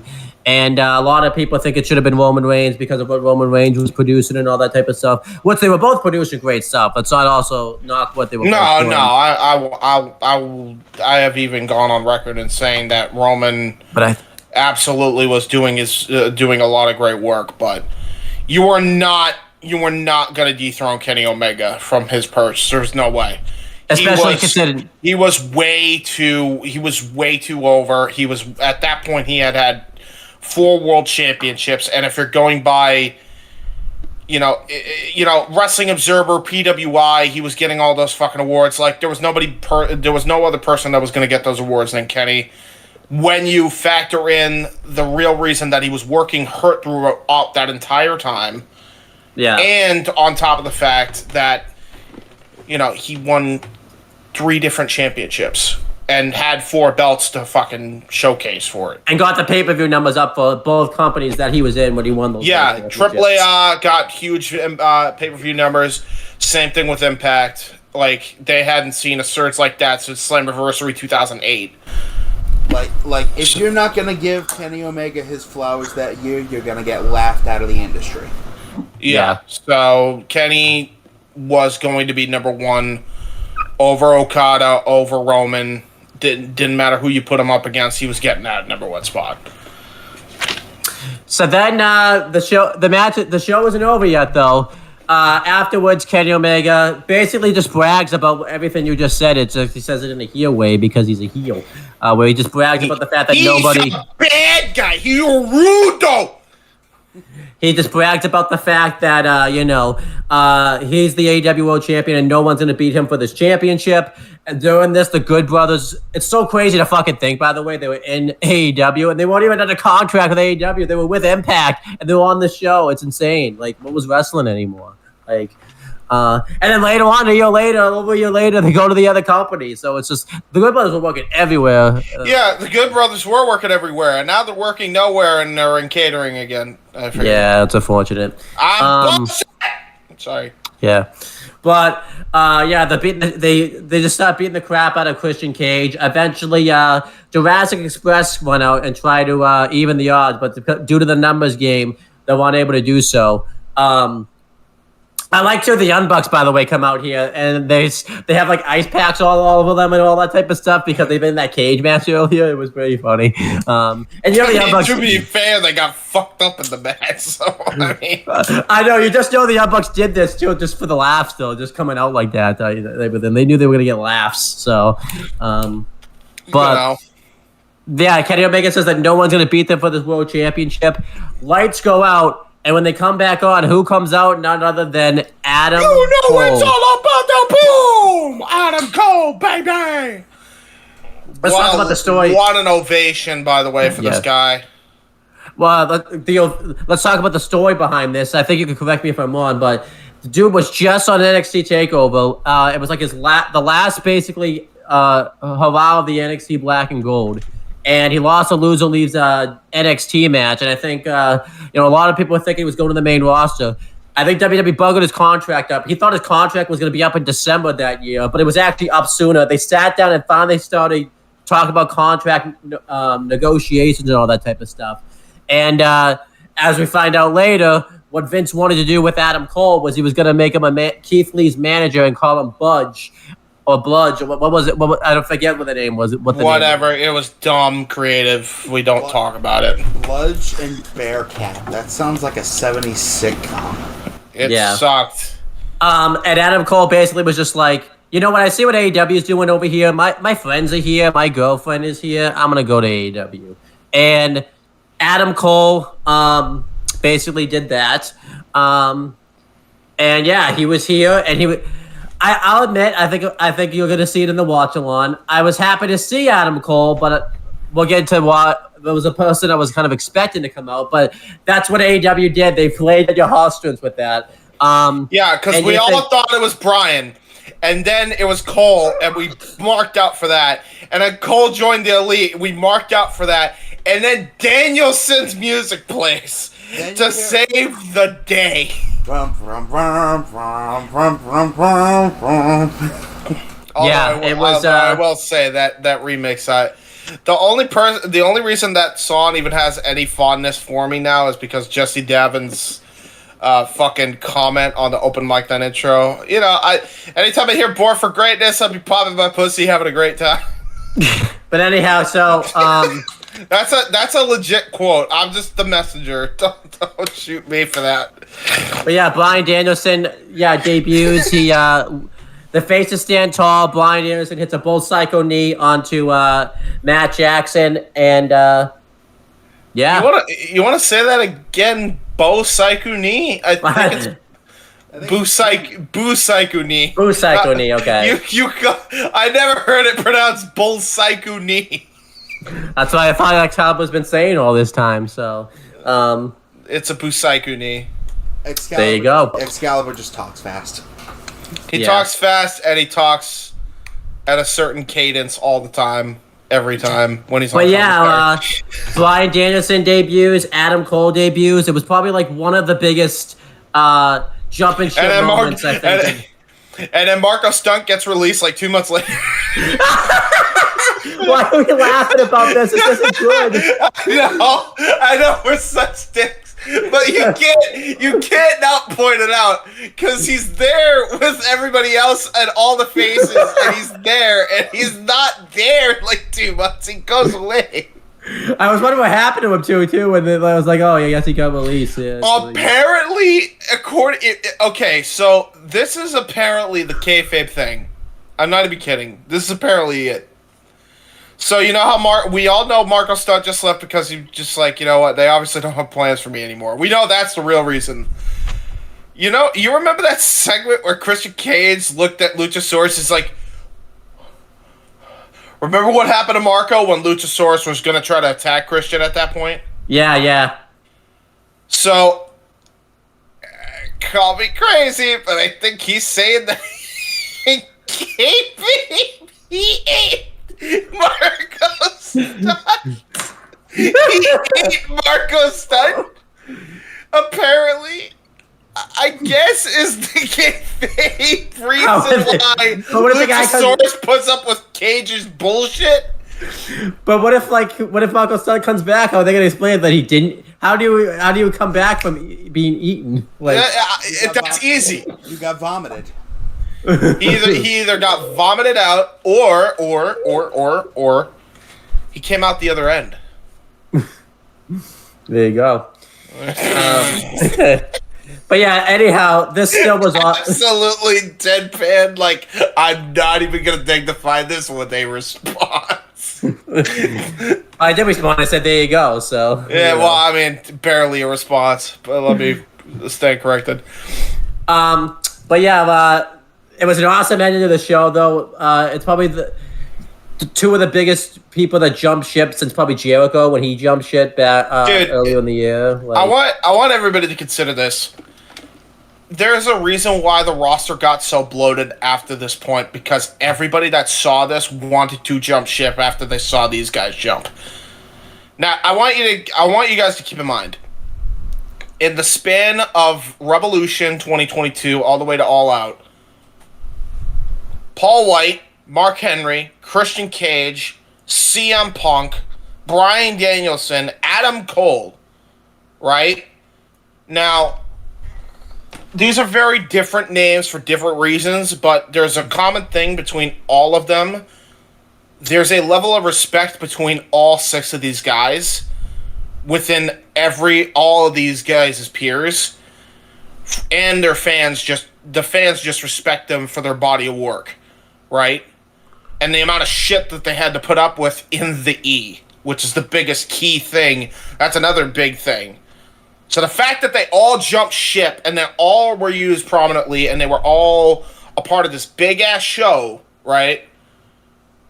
And the biggest pay-per-view buy since fucking Survivor Series 2013, which was years ago at this point, right? And then going from here forward, didn't frickin' Swerve Strickland and Swerve would come in, Jay Lethal would come in, I mean Keith Lee, Claudio, Keith Lee, everybody. Like, the roster was getting bloated because the roster that was gonna be the natural progression. I think a lot of people don't realize.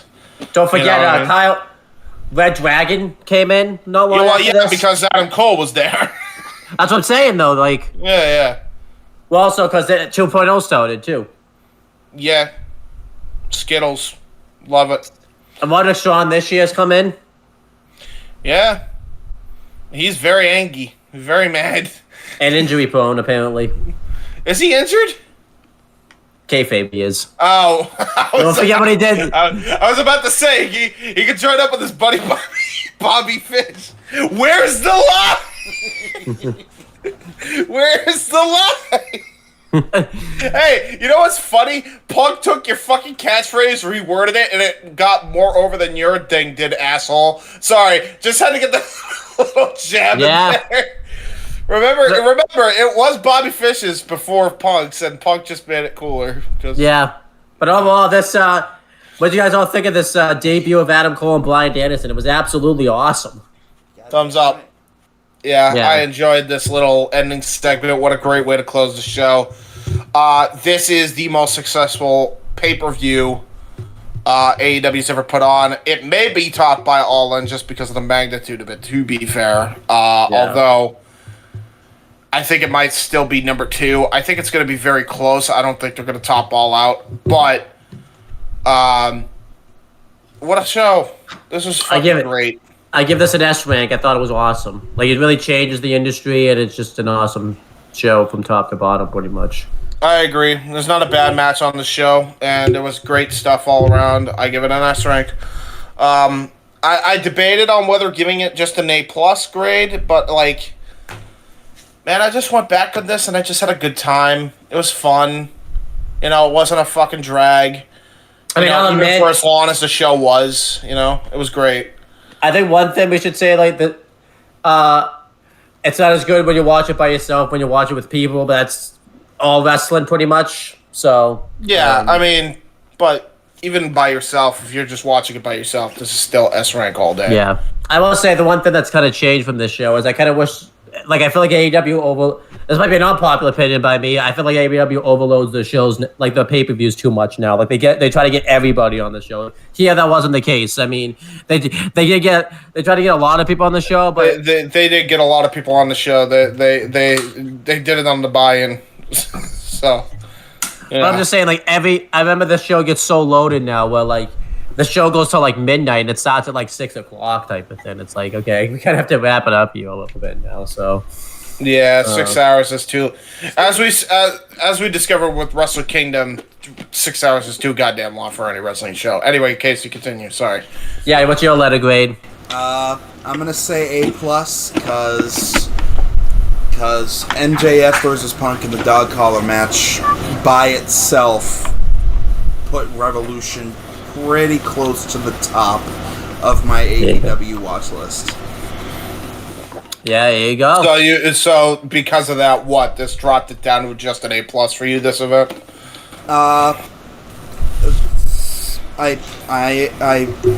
will fully admit to being biased, but that is not to say I think any less of All Out 2021. This was still a great show, top to bottom. Stacked card, hot crowd.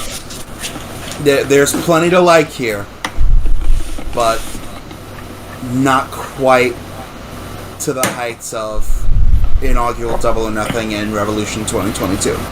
At least from there you go.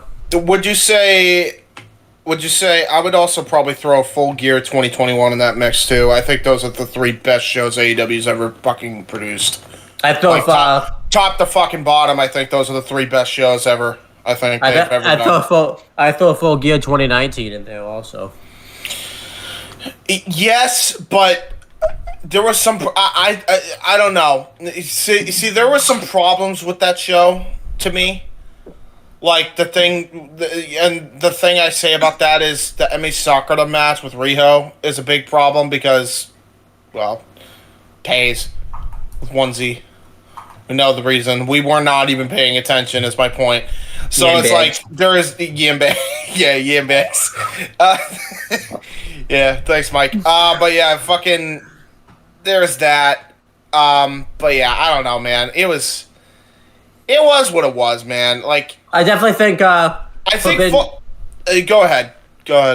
I think Forbidden Door 2022 is getting a bit too much love. I think a lot of people kind of forget it's a great show, but a lot of people kind of, I think, are ranking that 4-way IWG. Like, that 4-way match for the IWGP felt good, but that finish just, like, really ruins that match for it. And a lot of things went wrong. Yeah, like, with that so show much too. I would. It was cursed from the off. I'd rank this year's Forbidden Door. I'd actually probably, you know what? Honestly, my top 5 events ever from AEW: Forbidden Door 2023, number 5; Revolution 2023, number 4; Full Gear 2022, number 3; All Out. No. What was the other show? Inaugural Double or Nothing 2019 at number 2. Yeah. And then the Revolution 2022 at number 1, I think. Yeah, I think I'm with Casey on that one. Definitely the best show I've seen top to bottom, because holy fuck, was that card stacked to the gills of everything. That might be a retro next year, so. Well, this year, depending on what, if Casey picks it quick enough, so he might slip it. He might slip it. Might slip it in. Yeah, maybe. Who knows? You never know, because Casey's due a retro pick soon, so you know. You should do it. You can do it. You can do it if you want. We could. We'll just put it in the fucking schedule for next year. I might. We can't do it well. this week. We can't do it this week though. We got too much going on this week. Way too fucking much. We have to. God, you have to do Payback, and we have to do Bash at the fucking beach on Thursday. Oh God. Why are you complaining? It's your fault we're doing Bass at the Beach. Don't complain. I know it's my fault. I know it's so bad it's good, but at the same time it's so bad that it hurts your brain. I'm already losing brain cells, and I've never even seen autism slowly eroding my brain, and then Vince Russo's over here making it worse. Maybe that's why you're so tired, by the way, today. You just know you're going to have to watch that show eventually, so you're just like, yes, wow. Yeah, Russo is making me exhausted by proxy, yes. I still don't even know how I'm going to tackle that fucking show. Like, I don't even know. Like, I know how I'm tackling it. I'm gonna watch the fucking Wrestling with Regret review. You're gonna watch that Dark Side of the Ring, and then I'm gonna fucking... We're gonna compare notes, I guess. I don't know. Fucking, I know Eric Bischoff says some bullshit. I'm not even watching. I'm just gonna podcasts and shit instead of fucking Jim Cornette and all this other fucking, like, it's just a hodgepodge of garbage, man. Do you want to trade? Do you want to watch the Dark Side of the Win, and I'll watch the Wrestling with Regret, because I'd rather do it that way. So. Well, I guess Let's just end this video and then we'll. Not really. I'll be honest with you, bro. I don't want to watch it either, so I'm just gonna watch. Listen. We gotta do it for the culture. It's about that time. How many fucking great shows have we done? We're due for an absolute craptastic one. No, I'm fine with doing that. I just don't want to watch the Dark Side of the Win episode about it. I'd rather you trade that. You watch Dark Side of the Win, and I watch. Just watch the Dark Side of the Ring episode and then go into it laughing about it. Okay, they're all fucking carny pieces of shit.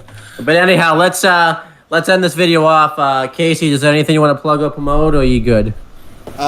Most of it's probably going to be down in the description anyway, so I'm good. And most of it's going to be plugged by me anyway, because the only thing that we have coming up on this channel right now is fucking, we're doing Wrestling with ADFC, top AEW moments, pre-AEW, that forced AEW into what it is, and also current AEW itself. We're gonna go over all our favorite moments that shaped into AEW and what AEW is. So yeah, we're gonna cover all that. What do you mean? What do you mean by pre-AEW? Like Events that molded and were responsible for helping All In get to where it was. So basically stuff like King of King of Pro Wrestling 2018, Best in the World 2017, Wrestle Kingdom 12, All In, Wrestle Kingdom 13. In a weird way. Wrestle Kingdom 11. In a weird way, I hate to say it, WrestleMania 33, yep, because of the Jericho, Kevin Owens, yep. Punk's Pipe Bomb, all that shit, you know. There you go. Cody's first match, whatever show it was, the first match with Jay Lethal for Ring of Honor. Cody and Coda's on Wrestle Kingdom 12. What a match. Love that match. But yeah. All that shit. All right. We're gonna be doing that. We're gonna be. That's Wrestling with ADC. That's on Casey's channel. My channel is fucking crazy. It's in the description. Watch parties. There's 3 of them. One of them is gonna be hosted by this guy. It's for All In, and then after the week after that. James, you pointed to me by accident. It's Casey you're supposed to be pointing. No, I'm pointing. Oh yeah, fuck. I'm sorry. I forgot. Hi, this is Casey. Okay, it's Casey. I'm not sure these days. I'm not sure because this Discord, fix your fucking shit for my camera. I am reverse and I don't like it. But yeah, check Casey out. He's gonna be hosting All In specifically and All Out. So the pay-per-views themselves, he'll be hosting those. I will be hosting the Go Home shows, as I will be on the Jeff Meacham Network Watch Along Call. So yeah, you're gonna get double coverage from my channel, and yeah, it's gonna be fun. We're gonna have a good time. It's gonna be the biggest weekend in wrestling history. It's gonna be fun. And I'm gonna miss it, unfortunately, because I'll be in Hershey, Pennsylvania. So You're gonna go get some Hershey's. yeah, maybe I'll watch it. Now you're gonna get some kisses. No. Yeah, you're not going to the strip club, huh? You were adamant about not going to that strip club. I'm not going. I feel like you guys you don't want to get a Hershey's Kisses instead of strip club. You don't want STDs. I'd rather just have Hershey chocolate bars. That's what I would rather have. That's what.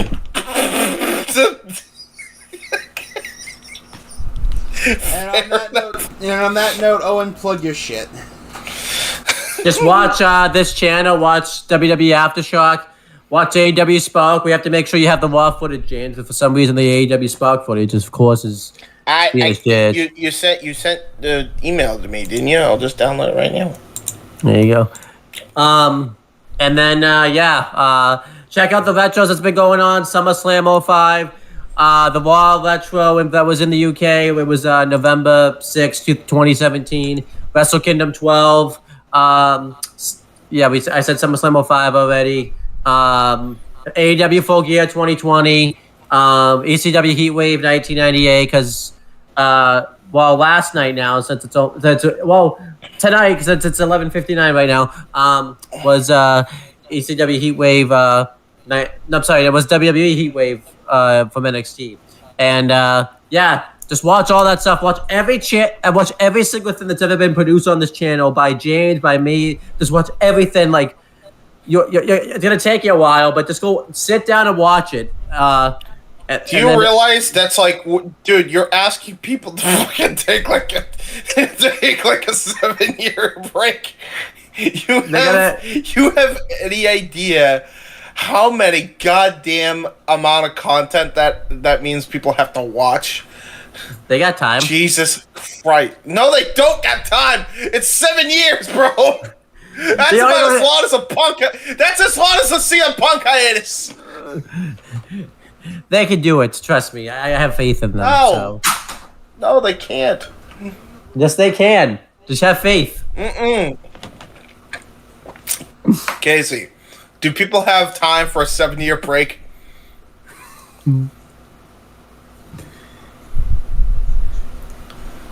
Casey? What do you mean? You can't do the Toriano thing! No!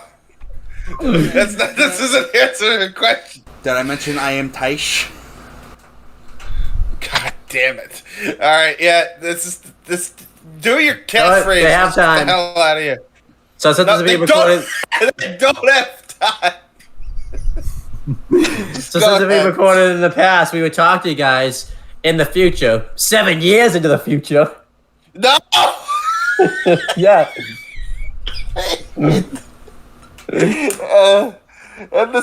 We doing all the classics, you heard it, then I grabbed it. Flow like Method Man, then run like I'm Rabbit. Soon as I hear the bass line, it be my FaceTime. Music's in my veins, so just in case I'm without my iPod or a media player, I'll check my